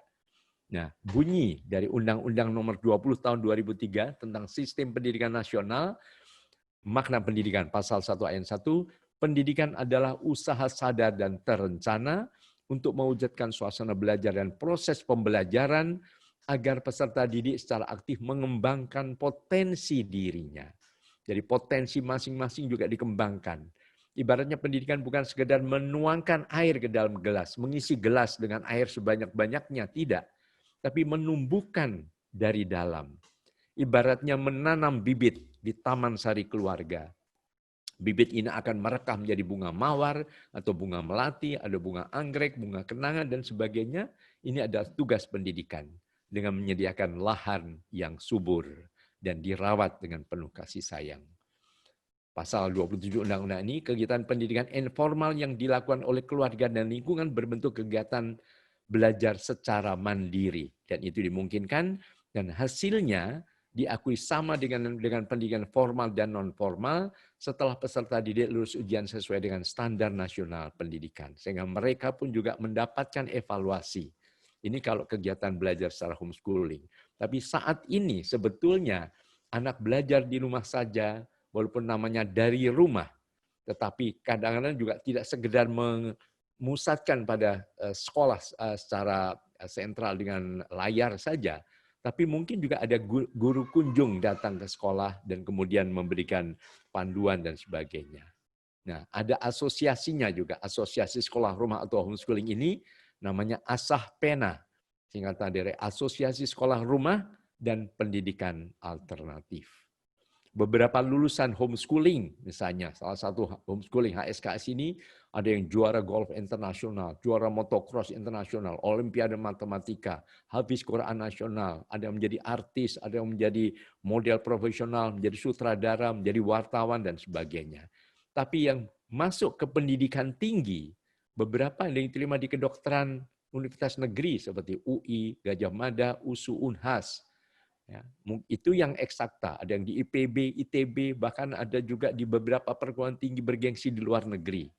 Ada di Deakin University, Monash College, ya, Ralph Laureate Institute, ada di Harvard, Amerika Serikat, dan sebagainya.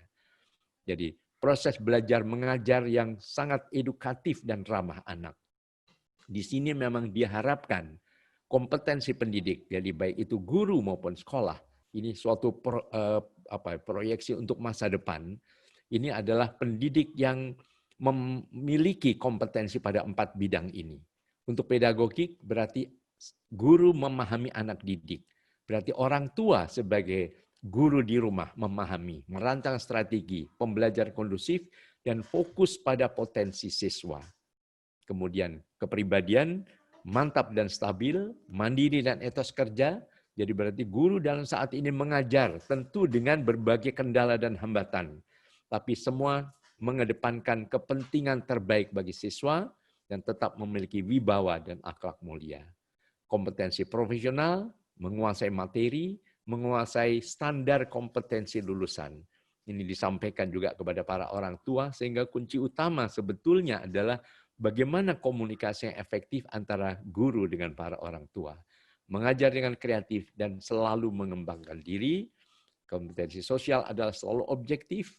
Komunikasi secara luas, artinya dengan para orang tua, komunitas sekolah, tapi juga dengan sesama guru, dengan organisasi guru, ada PGRI, ada FGII, dan sebagainya. Kemudian adaptasi di tempat tugas saat sekarang ini, dalam situasi tidak bisa ke sekolah, atau mungkin juga masa depan, karena kita tidak pernah tahu berapa lama COVID-19 ini berada di negeri kita ini, atau di dunia ini, maka juga harus mampu adaptasi dan selalu menjadi sahabat siswa. Artinya bukan sekedar bos yang main perintah, main komando, tapi terus penuh persahabatan yang juga bisa mendengar keluhan-keluhan atau permasalahan-permasalahan siswa. Ini tadi anak-anak pada dasarnya senang ini semuanya, sehingga belajar masa depan mohon tidak ada kekerasan. Suasana belajar yang lebih ramah anak. Ya, jadi stop kekerasan dalam dunia pendidikan harus menjadi moto kita bersama. Dan demi kepentingan terbaik bagi anak, marilah para orang tua juga menjadi sahabat anak. Betul-betul memahami situasi anak, apalagi saat ini anak sudah tegang, stres, orang tua juga harus lebih menguatkan dulu posisi kesehatannya, baik kesehatan fisik maupun kesehatan mentalnya. Canangkan gerakan nasional Sasana, saya sahabat anak, guru sahabat anak, orang tua sahabat anak, mungkin ada wartawan sahabat anak, dan seterusnya. Ayah bunda sahabat anak. Belajar bagi anak-anak harus juga tetap mengedepankan sesuatu yang menyenangkan. ada unsur amusement, hiburan, ada unsur permainan, ya, warna-warni, nuansa warna-warni juga membuat akan memicu semangat belajar anak-anak. Selalu berpikir positif, menemukan potensi-potensi unggul setiap siswa. Badan selalu segar, dijaga kesehatannya, otomatis emosi juga akan lebih sehat.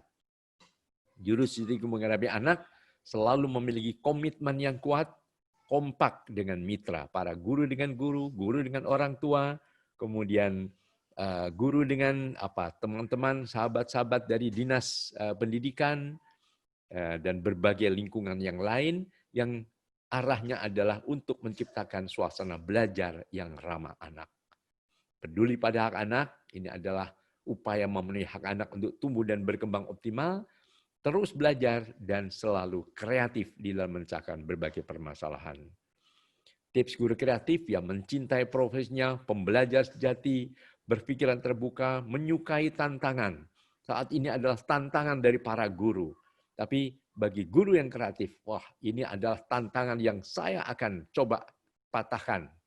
Saya akan coba lawan, saya akan coba pecahkan berbagai masalah-masalah ini tetap dengan kreativitas. Pembelajar sejati selalu berpikiran terbuka, tidak mudah baper, tidak mudah ngambek, putus asa, dan menyukai tantangan tadi. Komunikatif, persahabatan, cerdas menggunakan teknologi. Saat ini tantangan adalah teknologi, sehingga tentu kita harus juga mau belajar, mau berubah.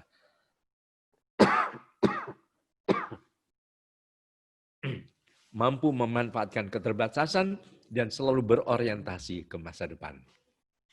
Mungkin juga kita tulis seorang bunda, aku seorang bunda profesional, selalu aktif belajar.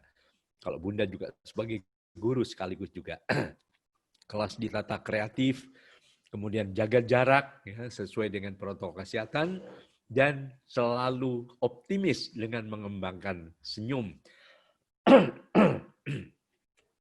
Karena merangsang endorfin, serotonin, dopamin, sehingga guru yang senyum, orang tua yang senyum, pendidik yang penuh senyum, membuat anak juga akan bahagia. Nah, di rumah senyum, mengajar senyum, dan sebagainya. Ciptakan juga para orang tua belajar di rumah yang aman dan menyenangkan. Aman dari berbagai tindak kekerasan, bentakan, cubitan, dan sebagainya. Pendidikan yang diperlukan saat ini kepada anak-anak tentu dengan di rumah agama dan nilai-nilai. Tentu juga dengan keteladanan, keterampilan sosial, seni dan olahraga atau budaya, olahraga, dan kreativitas. Apalagi saat ini dibutuhkan orang-orang kreatif untuk memecahkan berbagai masalah yang diakibatkan oleh pandemi COVID-19 ini. Masalah tidak bisa keluar rumah, masalah-masalah ekonomi, masalah konflik, dipecahkan tetap dengan optimis dan kreatif. Semua anak pada dasarnya cerdas, pada bidang yang saling berbeda, sehingga tadi jangan ada diskriminasi. Akui dan berikan apresiasi tipe kecerdasan yang saling berbeda. Dan kurikulum di era new normal juga harus berpihak pada hak anak pada masa-masa ke depan ini. Kurikulum untuk anak, jangan dibalik anak untuk kurikulum. Pendidikan yang tepat juga akan mengembangkan karakter-karakter positif dari anak-anak. Sopan dan santun, tangguh, tidak mudah putus asa, rendah hati, penuh hormat, jujur, kreatif, disiplin, dan seterusnya. Para ahli juga mengatakan semua anak senang belajar kalau suasananya menyenangkan, karena belajar yang efektif adalah belajar dalam suasana gembira atau menyenangkan.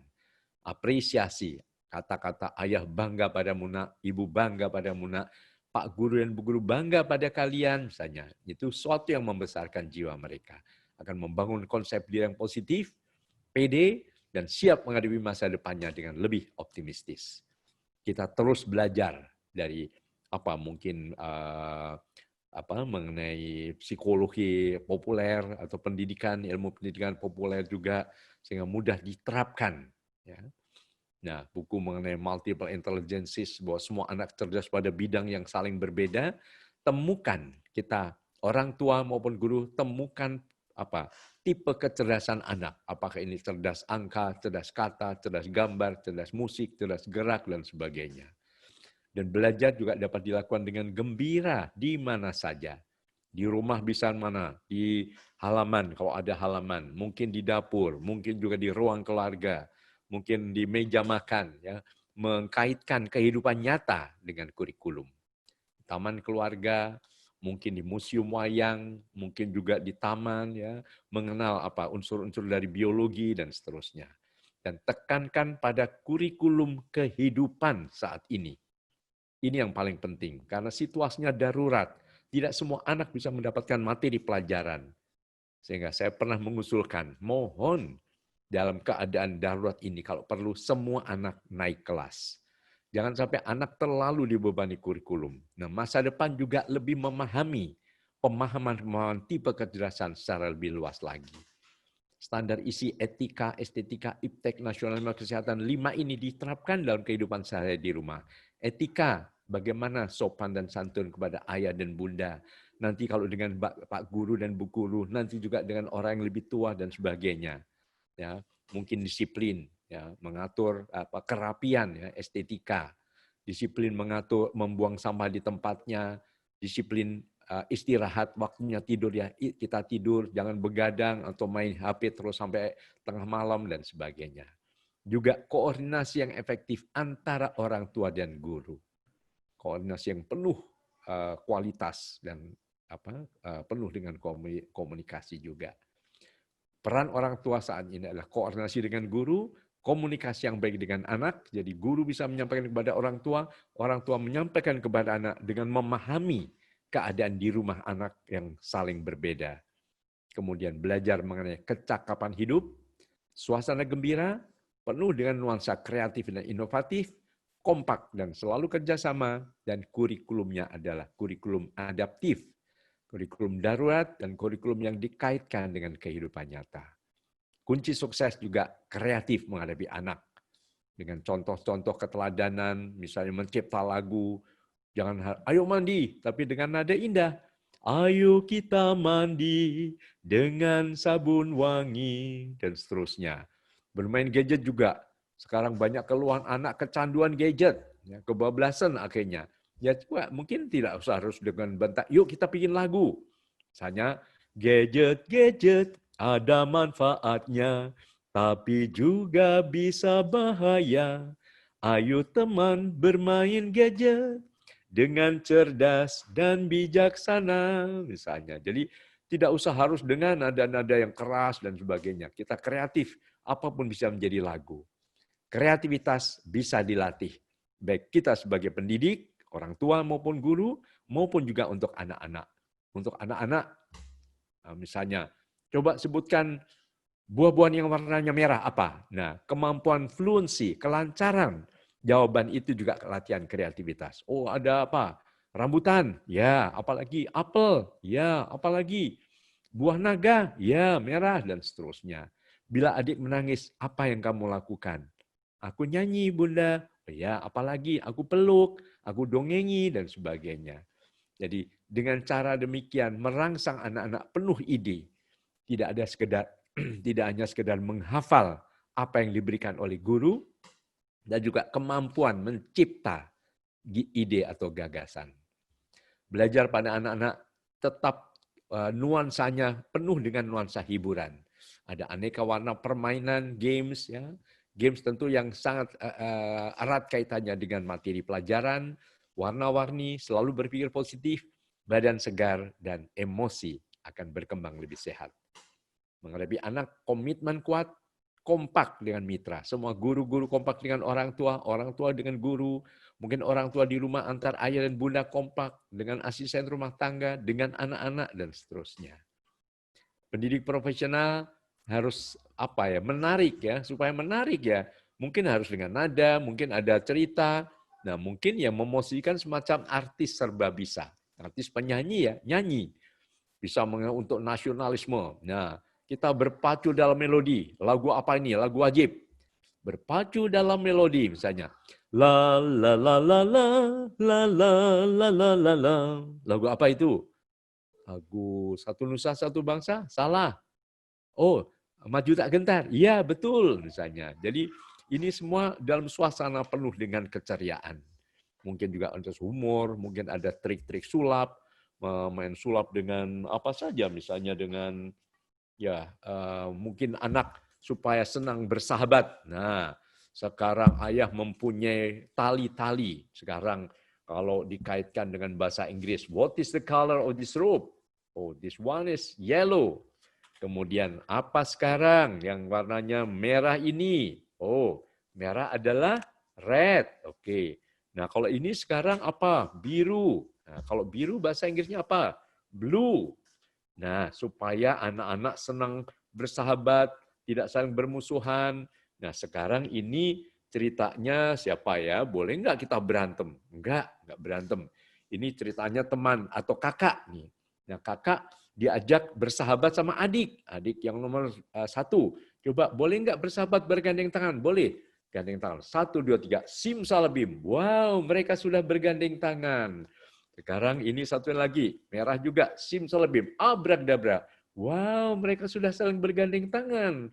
Tapi kalau sudah waktunya sore mau mandi, lepas tangannya, toing, waduh, mereka sudah saling lepas lagi misalnya. Jadi dengan keterampilan, bermain sulap, memperkenalkan nuansa warna-warni, anak-anak juga senang belajar. Kalau kita, orang tua maupun guru kreatif, anak-anak juga akan kreatif. Dan kita semua bisa belajar. Belajar menyanyi, belajar mendongeng, mungkin belajar menggambar, mungkin trik sulap, dan sebagainya. Impian anak adalah lingkungan belajar yang ramah anak, rumah yang ramah anak, sekolah yang ramah anak, dan akhirnya Indonesia yang layak anak atau idola. Ya. Mari kita serukan anak-anak menghadapi masa depan pendidikan kita, tetap optimis dan tetap gembira. Mereka bukan hanya ingin cerdas atau kreatif saja, mereka juga ingin menjadi anak-anak yang bahagia. Anak-anak bahagia karena apa?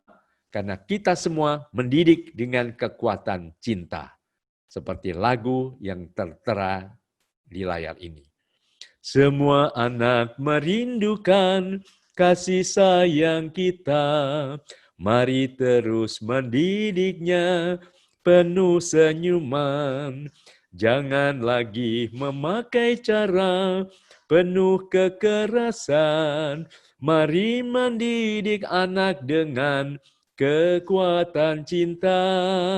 Mari mendidik anak dengan CINTA. Terima kasih. Wabillahi taufiq wal hidayah. Wassalamualaikum warahmatullahi wabarakatuh. Terima kasih Mbak Krista. Wah, luar biasa Kak Seto. Wah, tadi banyak banget ya insight-insight dari Kak Seto, terutama mungkin untuk partisipan-partisipan di sini yang seorang guru gitu ya. Jadi banyak sekarang cara-cara kreatif untuk mengajar anak-anak di sekolah ataupun orang tua untuk mengajar anak-anak di rumahnya sekarang pada saat pandemi COVID-19. Terima kasih banyak Kak Seto atas pemaparannya. Ternyata Kak Seto bisa bernyanyi ya. Wah, teman-teman merdu sekali suaranya.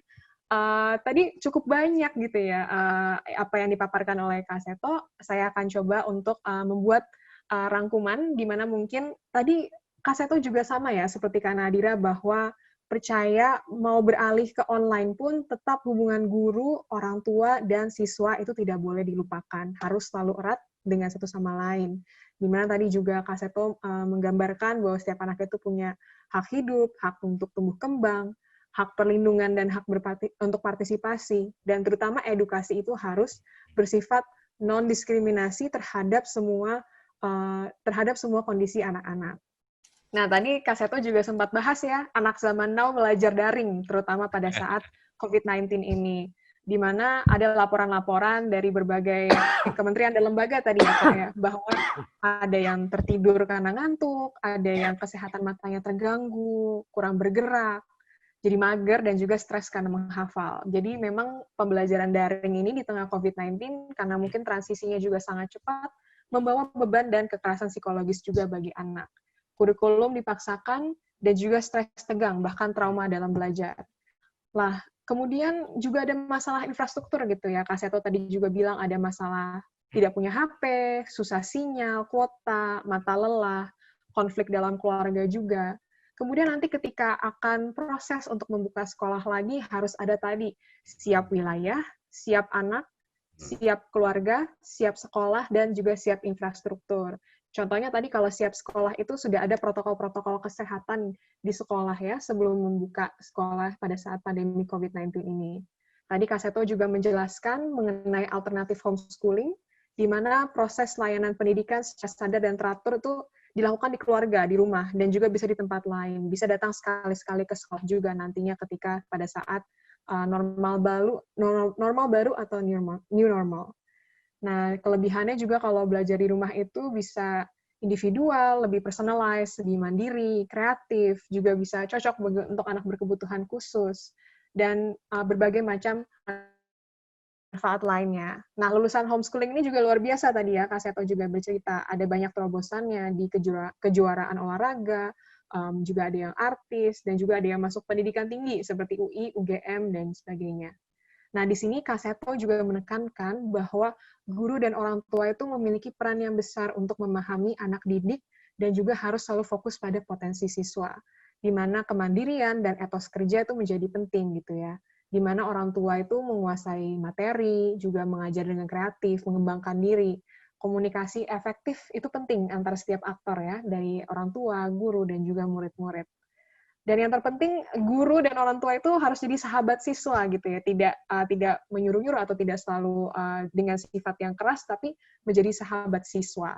Terutama stop kekerasan dalam dunia pendidikan. Ini juga saya sangat setuju, Kak Seto, di mana orang tua menjadi sahabat anak, justru menghadapi anak dengan komitmen yang kuat, kompak dengan mitra.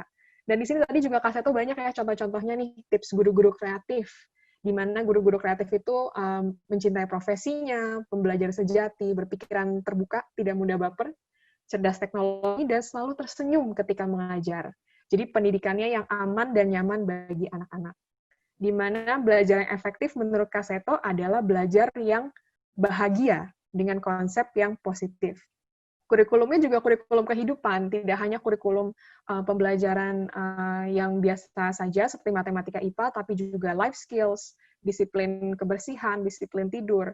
Dan juga kunci sukses menghadapi anak adalah tadi ya, pembelajaran kreatif, bisa bikin lagu, juga bisa pakai cara-cara gambar, dan juga tadi cara-cara sulap gitu ya Kak ya.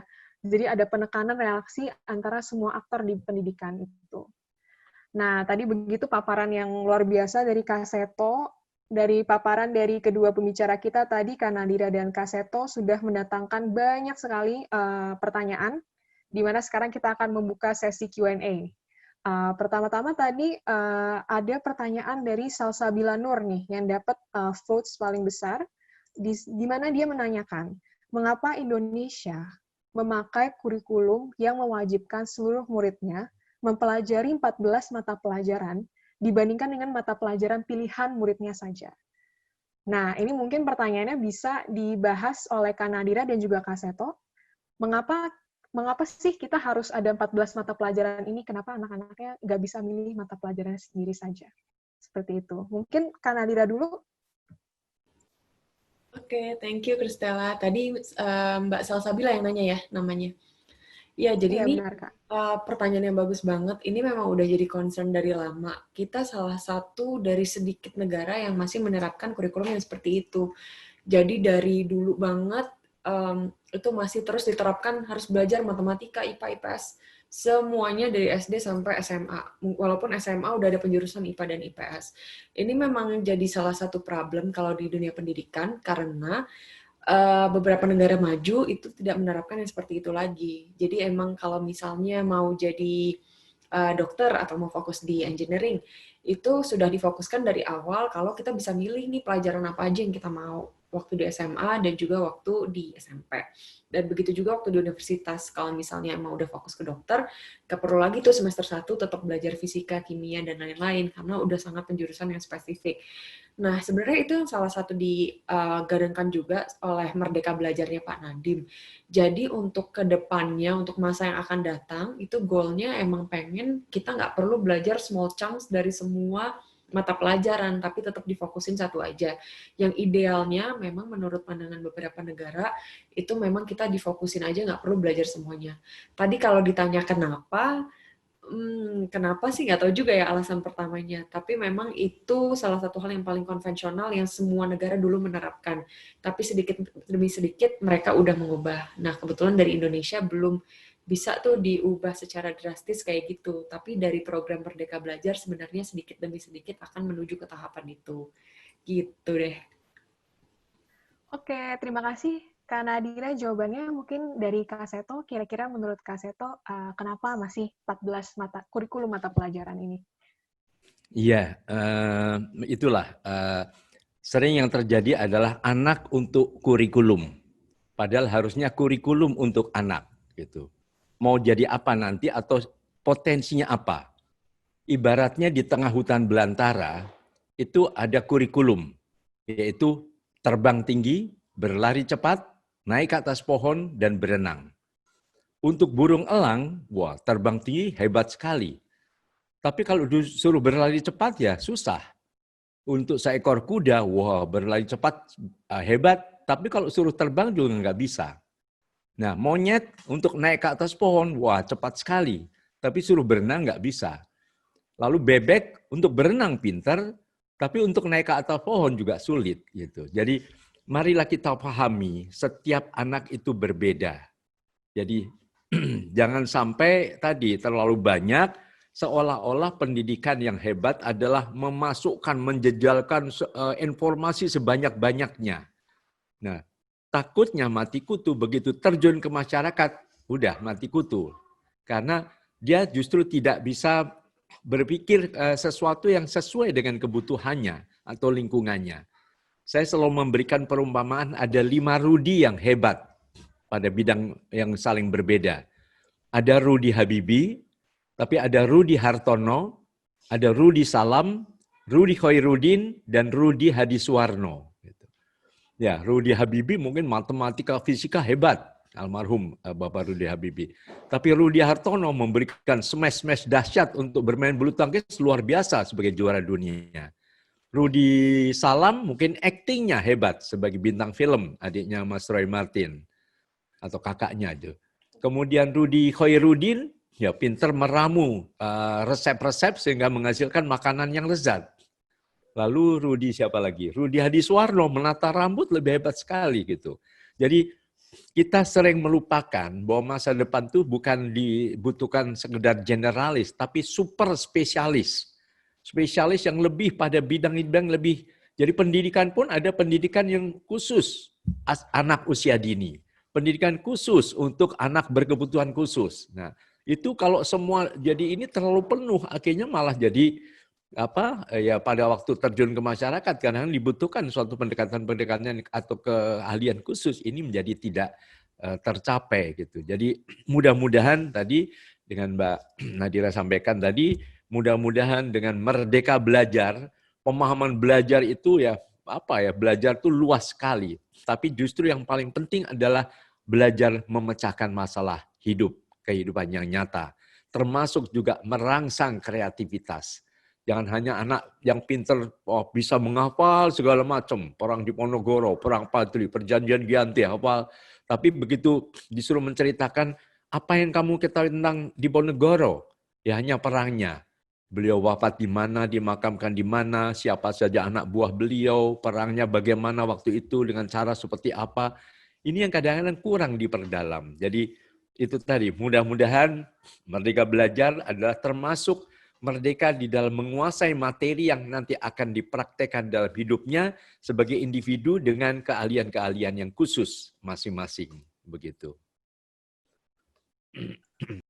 Oke, terima kasih atas jawabannya, Kak Seto dan Kak Nadira. Luar biasa ya jawabannya. Mungkin kita sekarang bisa lanjut lagi ke pertanyaan berikutnya, karena wah pertanyaannya cukup banyak ya, dan menarik-menarik nih. Senang banget ngeliat teman-teman partisipan antusias. Ada pertanyaan kedua nih, apa yang pemerintah luar sudah lakukan, namun pemerintah Indonesia belum lakukan untuk mendistribusikan kualitas edukasi pada anak-anak dengan latar belakang berbeda? Ini pertanyaan dari Ardia. Mungkin aku ulangi satu lagi ya. Apa yang pemerintah luar negeri sudah lakukan, namun pemerintah Indonesia belum lakukan untuk mendistribusikan kualitas edukasi dari anak-anak dengan latar belakang berbeda? Kayaknya ini pertanyaannya bisa dijawab oleh Kak Nadira dan Kak Seto. Mungkin bisa dimulai dengan Kak Nadira dulu.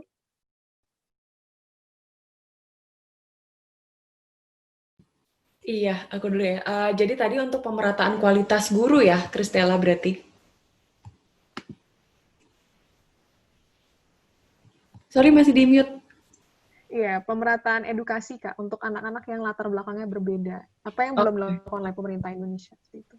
Oke, jadi pemerataan edukasi. Nah, memang kalau Indonesia ini salah satu negara yang cukup challenging. Jadi dari segi geografis juga kita kan kepisah-pisah ya. Dan di situ juga kita ada 17.000 pulau, rasnya beda semua, background-nya beda semua.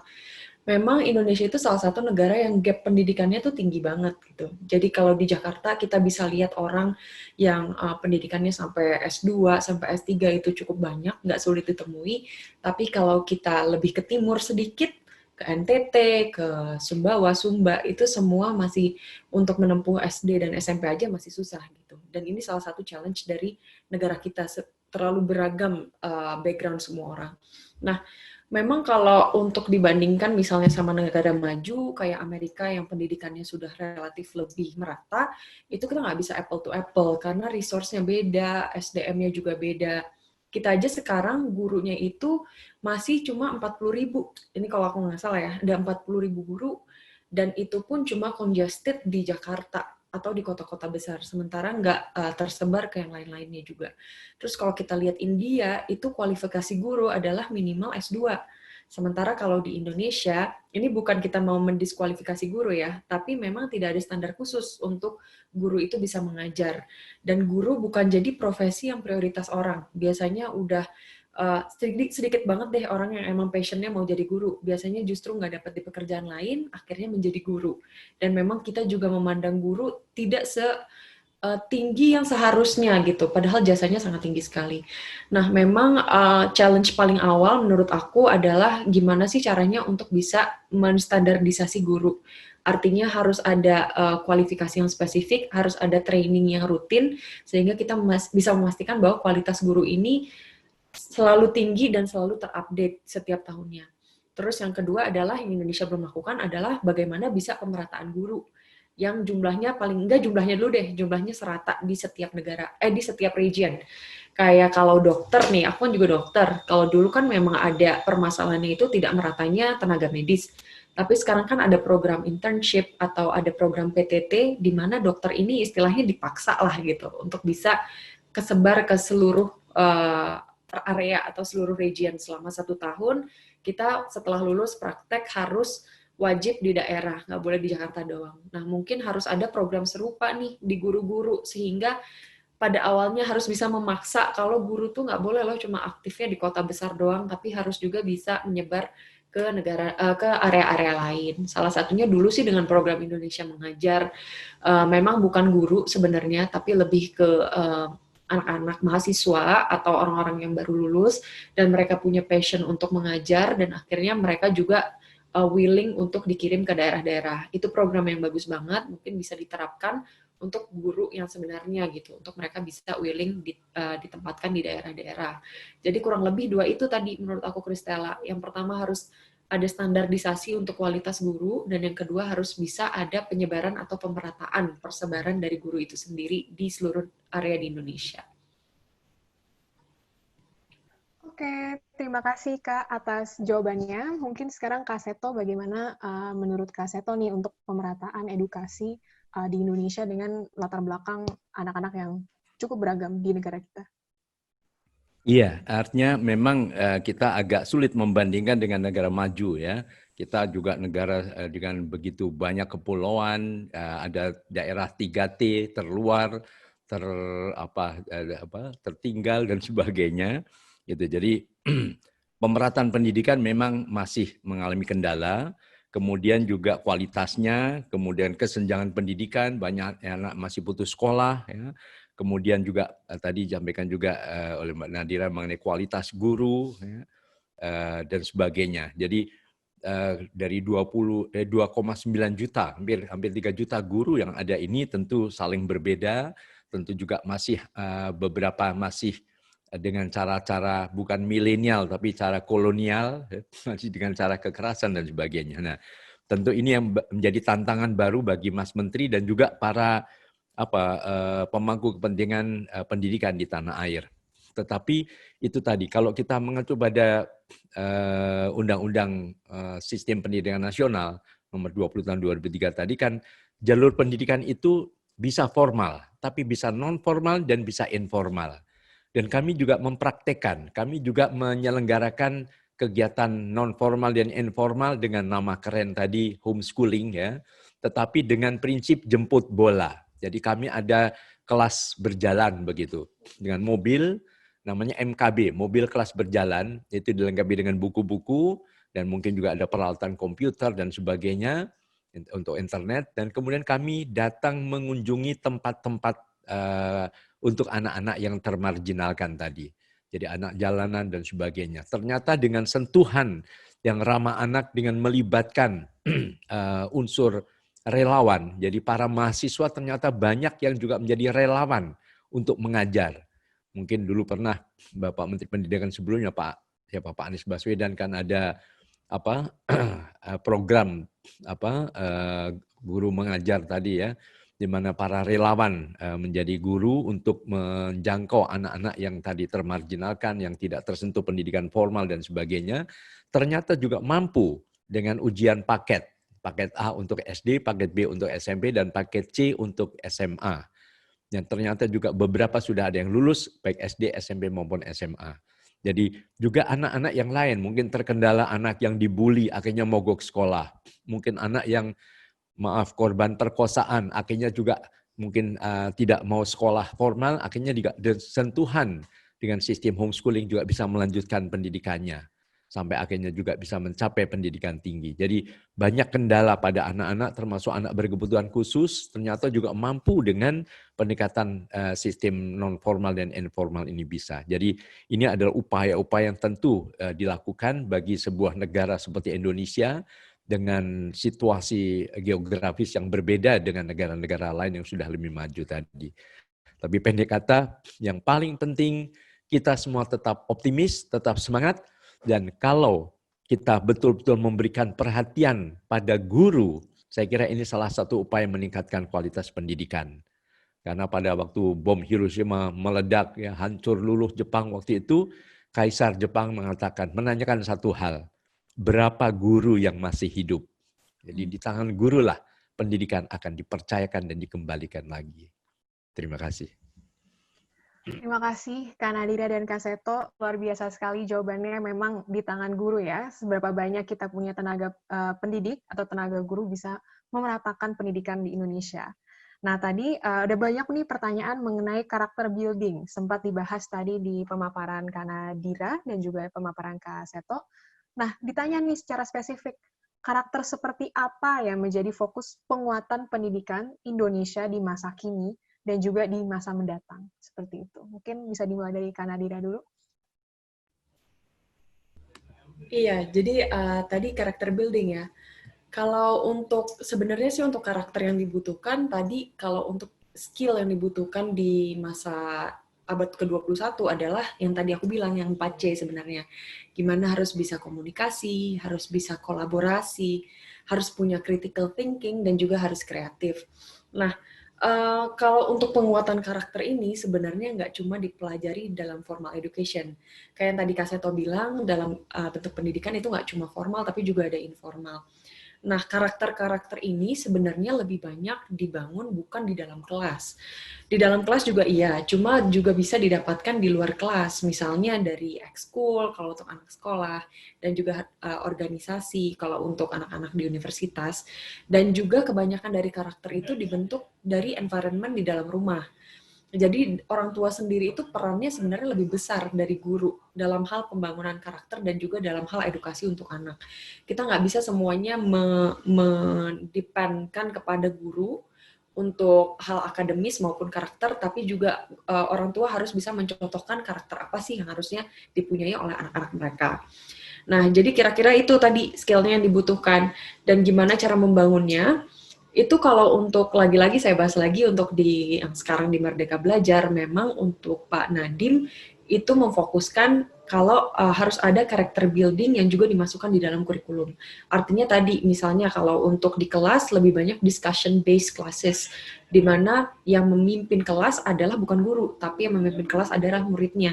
Jadi murid harus lebih berpartisipasi untuk melatih communication, terus harus lebih banyak group project atau group discussion sehingga melatih kolaborasi antara sesama mereka, dan dari penyampaian pendapat atau penilaian partisipasi tadi juga bisa menuntut critical thinking para anak-anak dan juga creativity dari anak-anak. Jadi kira-kira jawaban aku kayak gitu, Mbak Kristela. Oke, terima kasih. Mungkin sekarang kita minta jawaban dari Kak Seto. Menurut Kak Seto bagaimana mengenai permasalahan karakter building ini? Iya, memang apa yang sudah disampaikan Mbak Nadira, saya kira betul sekali dari 4C tadi ya. Mungkin kalau diterjemahkan secara langsung ya tadi ada unsur kreativitas, ya, kemudian disiplin, mampu bekerja sama. Karena sering banyak siswa yang ya mampu menghafal tapi tidak kreatif, ya tidak mempunyai ide-ide sendiri. Kadang-kadang masih ada ketergantungan yang berlebihan, tidak mandiri begitu. Kemudian tidak mampu bekerja sama, tidak bisa melihat perbedaan, bahwa di dalam perbedaan itu sebetulnya kita bisa tetap bersatu, tetap bisa bekerja sama dan sebagainya. Jadi tadi unsur communication, critical thinking juga, disiplin juga, senang belajar dan sebagainya. Jadi juga unsur kejujuran ya. Jadi misalnya kenapa apa yang salah dari pendidikan kita sering ditanyakan. Banyak orang-orang pintar, orang hebat, tapi kok akhirnya korupsi misalnya. Jadi ini juga perlu sekali ditanamkan, tapi yang paling utama adalah contoh keteladanan dari lingkungan, terutama lingkungan keluarga. Jadi bahwa bisa bekerja sama, bisa melihat perbedaan, ya orang tua tidak otoriter, orang tua lebih demokratis, hak-hak anak untuk didengar pendapatnya atau berpartisipasi juga diakui dan sebagainya, itu akan mengembangkan berbagai karakter-karakter positif tadi. Artinya pendidikan yang ramah anak itu akan membuat ibarat tadi tanah yang subur, maka bunga-bunga yang ditanam bibitnya juga akan merekah menjadi bunga yang sangat elok. Itu saja. Oke, terima kasih Kak Seto dan Kak Nadira atas jawabannya. Nah, dari pool pertanyaan hari ini juga banyak nih Kak yang mau tanya soal ilmu psikologi atau kesehatan mental bagi anak-anak di dunia pendidikan. Tadi mungkin juga dibahas di pemaparan ada bullying di sekolah dan sebagainya. Jadi sebenarnya bagaimana sih seperti kesehatan mental, regulasi emosi, bagaimana menurut kakak-kakak apabila itu dimasukkan ke dalam kurikulum pendidikan di Indonesia? Dan kira-kira bentuknya seperti apa gitu ya kalau misalnya kurikulum mengenai kesehatan mental, regulasi emosi ini mulai dimasukkan ke dalam pendidikan formal? Mungkin bisa dimulai dari Kak Nadira dulu, ya. Saya kira itu ekspertisnya Kak Seto banget, mungkin dari Kak Seto aku pengen belajar juga. Oh iya, benar-benar. Oke, bisa. Ayo, mungkin dari Kak Seto ya, dari kesehatan mental, regulasi emosi, seperti itu. Ya, artinya gini, kami dari LPAI, Lembaga Perlindungan Indonesia, banyak mendapatkan laporan bahwa anak-anak yang sekarang ini belajar secara daring, yang kemudian ada yang anak kelas 1 SD atau kelas 2 SD, jam 7 sudah mulai belajar, jam 1 siang baru selesai, dan menatap layar terus. Dan istilahnya belajar dari rumah. Jadi seolah-olah pusatnya tetap di sekolah. Jadi semua menatap layar seolah bertemu dengan guru, tapi masing-masing di rumah saja. Nah ini yang hasilnya beberapa orang tua melaporkan anak saya sudah ngomong sendiri, ya, kemudian nggak bisa tidur atau tengah malam tiba bangun langsung pergi keluar rumah seolah ingin mencari sekolahnya, takut sekolahnya hilang dan sebagainya. Jadi sudah banyak semacam gangguan kejiwaan. Jadi kami juga ingin mengingatkan bahwa jangan sampai tadi pendidikan yang justru mengandung kekerasan atau kekerasan terhadap anak atas nama pendidikan. Semua target tercapai, anak naik kelas, tapi nanti akhirnya dirawat di rumah sakit jiwa. Tentu itu bukan tujuan dari pendidikan. Makanya kami mengampanyekan tadi pendidikan yang ramah anak, pendidikan yang manusiawi, pendidikan yang betul-betul sesuai dengan makna pendidikan itu supaya anak-anak tumbuh dan berkembang secara optimal menjadi dirinya sendiri. Apakah tadi tidak semua kan menjadi Rudy Habibie kan, bisa menjadi Rudi Hartono, Rudi Salam, Rudi Khairuddin. Ibaratnya tidak semua menjadi Einstein, bisa menjadi Michael Jackson, bisa menjadi Maradona, menjadi Mozart, menjadi Pablo Picasso dan sebagainya. Jadi marilah kita hargai setiap anak dengan pendekatan-pendekatan yang tadi penuh kekuatan cinta, penuh persahabatan, penuh sesuatu yang menyenangkan, menggembirakan dan sebagainya. Karena kalau tidak ya memang permasalahan mental akan muncul nanti. Artinya kesehatan itu bukan kesehatan fisik saja, tapi juga kesehatan mental. Dan pemahaman kecerdasan bukan kecerdasan kognitif, tapi juga kecerdasan emosional, kecerdasan spiritual, kecerdasan kreatif, dan sebagainya. Nah, ini mohon tetap dirangsang dengan cara-cara yang lebih ramah anak, dan ini juga perlu selain tadi peningkatan kualitas guru, juga kualitas guru-guru di rumah alias orang tua. Jadi parenting skills, kemampuan menjadi orang tua dikembangkan, tapi juga mohon tidak dilupakan couple skills, keterampilan berpasangan. Jadi bahwa berpasangan itu ya memang tidak mudah. Apalagi sekarang ini data dari LPI juga menunjukkan angka perpisahan dalam keluarga atau perceraian juga meningkat. Nah, mohon ini dijaga. Sehingga selalu dinyanyikan, kemesraan ini janganlah cepat berlalu. Itu yang paling penting. Terima kasih. Oke, terima kasih Kak Seto. Mungkin dari Kak Nadira mau menambahkan sedikit mungkin dari pengalaman Kak Nadira dalam pendidikan tinggi gitu ya di Universitas Indonesia atau kemarin pas di Harvard University, apakah masalah kesehatan mental mungkin ketika bersaing dengan berbagai macam mahasiswa dari berbagai negeri gitu ya, apakah ada tekanan emosional tertentu dan apakah itu sudah diadres dengan baik gitu oleh oleh institusi pendidikan tinggi? Oke, kalau bicara masalah pendidikan yang lebih tinggi, mungkin dari segi usia pelajarnya juga udah lebih mature ya. Jadi memang udah lebih bisa menyikapi masalah kesehatan mental, atau mungkin masalah mental yang dialami justru berbeda lagi, bisa lebih berat lagi. Nah, kalau dari pengalaman aku sendiri, sebenarnya waktu di Harvard itu yang selalu digaungkan adalah masalah imposter syndrome namanya. Jadi imposter syndrome itu kalau kita masuk ke lingkungan baru, apalagi lingkungan yang menurut kita itu high banget quality-nya, orang-orangnya, itu kita ngerasa minder, dan akhirnya itu yang justru menimbulkan masalah mental sendiri. Gak sedikit juga anak-anak Indonesia di sana yang akhirnya harus konsultasi ke psikolog, dan akhirnya justru malah ke psikiater mendapat obat juga, karena masalah tadi terlalu high pressure dalam berkompetisi dengan orang lain, atau mungkin itu sesuatu yang ada di pikiran mereka aja gitu, rasanya berat banget untuk bisa berkuliah dan bersaing dengan orang lain. Nah, tapi yang aku rasa di sini, mungkin Kak Seto juga bisa nanti kasih masukan ke LPAI, aku rasa itu kalau masalah kesehatan mental kurang digaungkan untuk di sekolah. Jadi kalau waktu aku di Harvard itu, mereka selalu ada masalah kurikulum terkait mental. Jadi di brosur-brosur itu selalu ada mental relief, misalnya mental relief activities. Jadi ada dikasih kesempatan ngelukis di tengah-tengah lagi belajar, atau dikasih Zumba olahraga gratis, atau dikasih selalu digaungkan psikolog-psikolog yang ada di Harvard, dan yang ke psikolog itu bukan orang sakit loh gitu, cuma orang sehat untuk sekedar konsultasi juga nggak masalah gitu. Aku rasa itu persepsi yang salah juga di Indonesia. Biasanya kalau kita konsultasi ke psikolog dianggapnya sakit nih atau depresi, langsung ada stigma sendiri. Nah, jadi mungkin ke depannya lebih harus dibiasakan terkait mental health ini, bahwa ini adalah hal yang wajar, dan bukan cuma harus digaungkan di orang-orang yang udah adults di higher education aja, tapi dari SMP atau bahkan SD itu udah harus dimasukkan kurikulumnya. Bahwa mental health itu hal yang penting, dan kita harus ada kurikulumnya juga yang memang memfokuskan di bidang tersebut gitu. Iya, ini juga nih ada nih salah satu partisipan, Solihatul Ulul Albab, bilang setuju banget Kak Nadira katanya.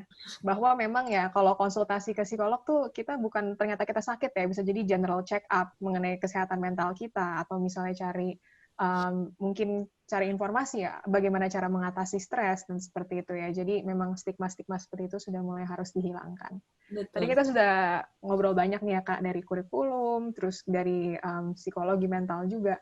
Nah, ini mungkin ada pertanyaan-pertanyaan yang lebih ke arah diri sendiri gitu ya, bahwa banyak nih pertanyaan-pertanyaan dari teman-teman partisipan hari ini mengenai bagaimana cara menumbuhkan rasa ingin belajar dari dalam diri sendiri. Terutama mungkin ada kasus yang spesifik, terutama untuk mahasiswa misalnya yang merasa salah jurusan atau mempunyai rasa minat untuk belajarnya, cara berpikirnya berubah gitu karena itu.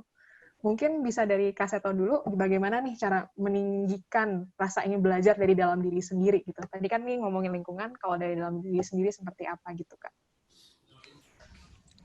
Iya, artinya motivasi ini kan bisa dibangkitkan ya, bisa oleh orang lain juga bisa diri sendiri. Jadi salah satu ini adalah dengan cara semacam sugesti. Nah, kita bisa melakukan autosugesti. Autosugesti itu bisa dengan ditulis, misalnya pakai buku harian. Nah, buku harian ini bukan sekedar menulis pengalaman-pengalaman biasa saja yang sehari. Oh, saya sekarang pergi ke pasar, nanti pulang sekian saya beli mangga atau beli ini dan sebagainya. Bukan sekedar itu, tapi juga mengenai rencana-rencana kerja, kemudian mengevaluasi. Misalnya saya pernah ingin menjadi seorang penulis. Nah, caranya gimana? Saya banyak menulis, tapi lama-lama kok nggak pernah jadi buku atau jadi cerpen misalnya. Wah, mungkin ini bukan bakat saya. Ya, tapi sambil pada waktu mencoba menulis, dia bernyanyi-nyanyi dalam hati atau bernyanyi pelan-pelan, lama-lama kok, ternyata suara saya kok oke juga ya. Akhirnya coba lama-lama bisa menjadi penyanyi misalnya. Oh, juga bisa gitu. Nah, begitu juga untuk memotivasi diri sendiri untuk tadi semangat belajar. Saya termasuk dulu juga yang paling malas belajar ya. Saya belajar di perguruan tinggi, kalau yang lain mungkin 3-4 tahun, saya bisa sampai 9 tahun waktu itu untuk S1-nya saja. Karena memang tidak terlalu fokus. Tapi akhirnya saya melakukan semacam revolusi dalam diri saya, bahwa saya harus berubah. Saya kalau mau mencapai sasaran, membuat goal yang jelas, saya mau menjadi apa. Saya ingin dulu seperti Dr. Nadira, ingin jadi dokter. Sampai 4 perguruan tinggi negeri waktu itu. Di UI, di Gajah Mada, di Undip, dan UNER. Tapi gagal semua. Berikutnya lagi coba ke UI lagi, gagal lagi. Akhirnya ya sudah, saya banting setir. Kenapa? Mungkin ya saya tidak bakat ke sana. Saya cari, mungkin jadi yang semacam dokter juga, tapi tanpa alat suntik apa? Oh, ternyata psikologi. Nah, akhirnya saya coba gitu. Tapi ya itu tadi, kadang-kadang tidak ada semangat. Tapi detik terakhir sebelum saya di drop out, saya banting setir memberikan semangat juga pada diri sendiri. Jadi berapa lembar buku harian saya diisi dengan semangat membara ya. Pokoknya dengan tantangan-tantangan dengan ini saya harus seperti waktu itu idola saya adalah Pak Fuad Hasan, waktu itu idola saya Pak Profesor Sarli Towirawan dan sebagai Ibu Sadli. Nah, wajah beliau saya pampangkan, saya harus ingin seperti beliau dan sebagainya. Nah, ternyata itu bisa juga gitu. Jadi artinya kita mencoba, kalau ada orang lain bisa memberi, boleh. Mungkin ayah, bunda, dan sebagainya. Tapi saya waktu itu jauh dari orang tua, jauh dari sanak saudara. Jadi satu-satunya kekuatannya pada diri sendiri. Gitu. Jadi coba minta bantuan, kalau tidak diri sendiri bisa menjadi pemicu semangat atau memberi motivasi dengan tadi autosugesti pada diri sendiri. Akhirnya setelah lama-lama sekarang saya harus banting setir. Saya kalau bisa harus S2 dan S3. Nah, baru mengebut dan ya akhirnya mudah-mudahan masih ada waktu untuk menjadi guru besar, karena itu salah satu impian saya setelah saya memotivasi diri sendiri. Karena saya juga waktu mahasiswa juga merasakan saya juga jadi gelandangan, jadi kuli pasar, tukang batu, sampai jadi pembantu rumah tangga. Tapi ya itu dengan motivasi yang kuat akhirnya bisa mencapai apa yang kemudian saya jadikan goal. Jadi mahasiswa harus punya goal yang jelas, mau jadi apa atau seperti siapa, dan kemudian dimotivasi dengan semangat tiap hari, dengan doa, dengan kalau perlu juga ciptakan lagu, ciptakan puisi, ciptakan novel. Hingga sampai sekarang saya juga punya novel mengenai pengalaman hidup saya untuk mampu untuk memotivasi diri tadi. Mungkin itu saja Mbak Kristela. Terima kasih. Terima kasih Kak Seto, luar biasa ya. Jadi tadi langsung dijelasin mengenai pengalaman pribadinya Kak Seto yang mungkin tadi bisa baca langsung bukunya Kak Seto ya mengenai motivasi diri dalam belajar. Nah sekarang mungkin Kak Nadira bisa menambahkan Kak bagaimana menumbuhkan motivasi belajar ketika Kak Nadira selama ini sekolah dan juga sampai ke perguruan tinggi seperti itu Kak. Iya, aku setuju banget sama Kak Seto. Jadi yang pertama, aku itu orangnya selalu mengupdate mimpi aku sih sebenarnya. Jadi di setiap stage aku sekolah, misalnya di SD, aku udah punya mimpi nih, oh SMP-nya mau di sini. Atau pas aku udah kuliah di FKUI waktu itu, terus aku punya mimpi yang aku update lagi. Apalagi ya mimpi aku yang lebih tinggi, misalnya, oh pengen masuk Harvard. Nah, tapi kan itu cuma mimpi. Mimpi itu menurut aku harus di breakdown jadi goal lagi. Jadi goal yang memang achievable gitu. Jadi dari mimpi diturunin jadi goal, nantinya diturunin jadi to-do list. Aku sama kayak Kaseto, aku orangnya selalu nulis di buku harian aku. Jadi aku bikin to-do list yang selalu aku update. Hari ini harus ngapain, terus harus kelar kapan, terus misalnya tanggal segini harus ini, tanggal segini harus ini. Jadi dari goal tadi itu kalau udah jadi to-do list akan jadi sesuatu yang real, yang beneran aku lakuin dan akhirnya bisa mencapai goal aku dan bisa mencapai mimpi aku gitu. Jadi kunci pertama aku adalah aku selalu membuat to-do list. Terus yang kedua, aku di setiap stage kehidupan juga harus selalu punya role model yang juga selalu aku update. Jadi waktu aku di kedokteran, siapa sih role model aku di dokter? Mau jadi apa sih aku di FKUI?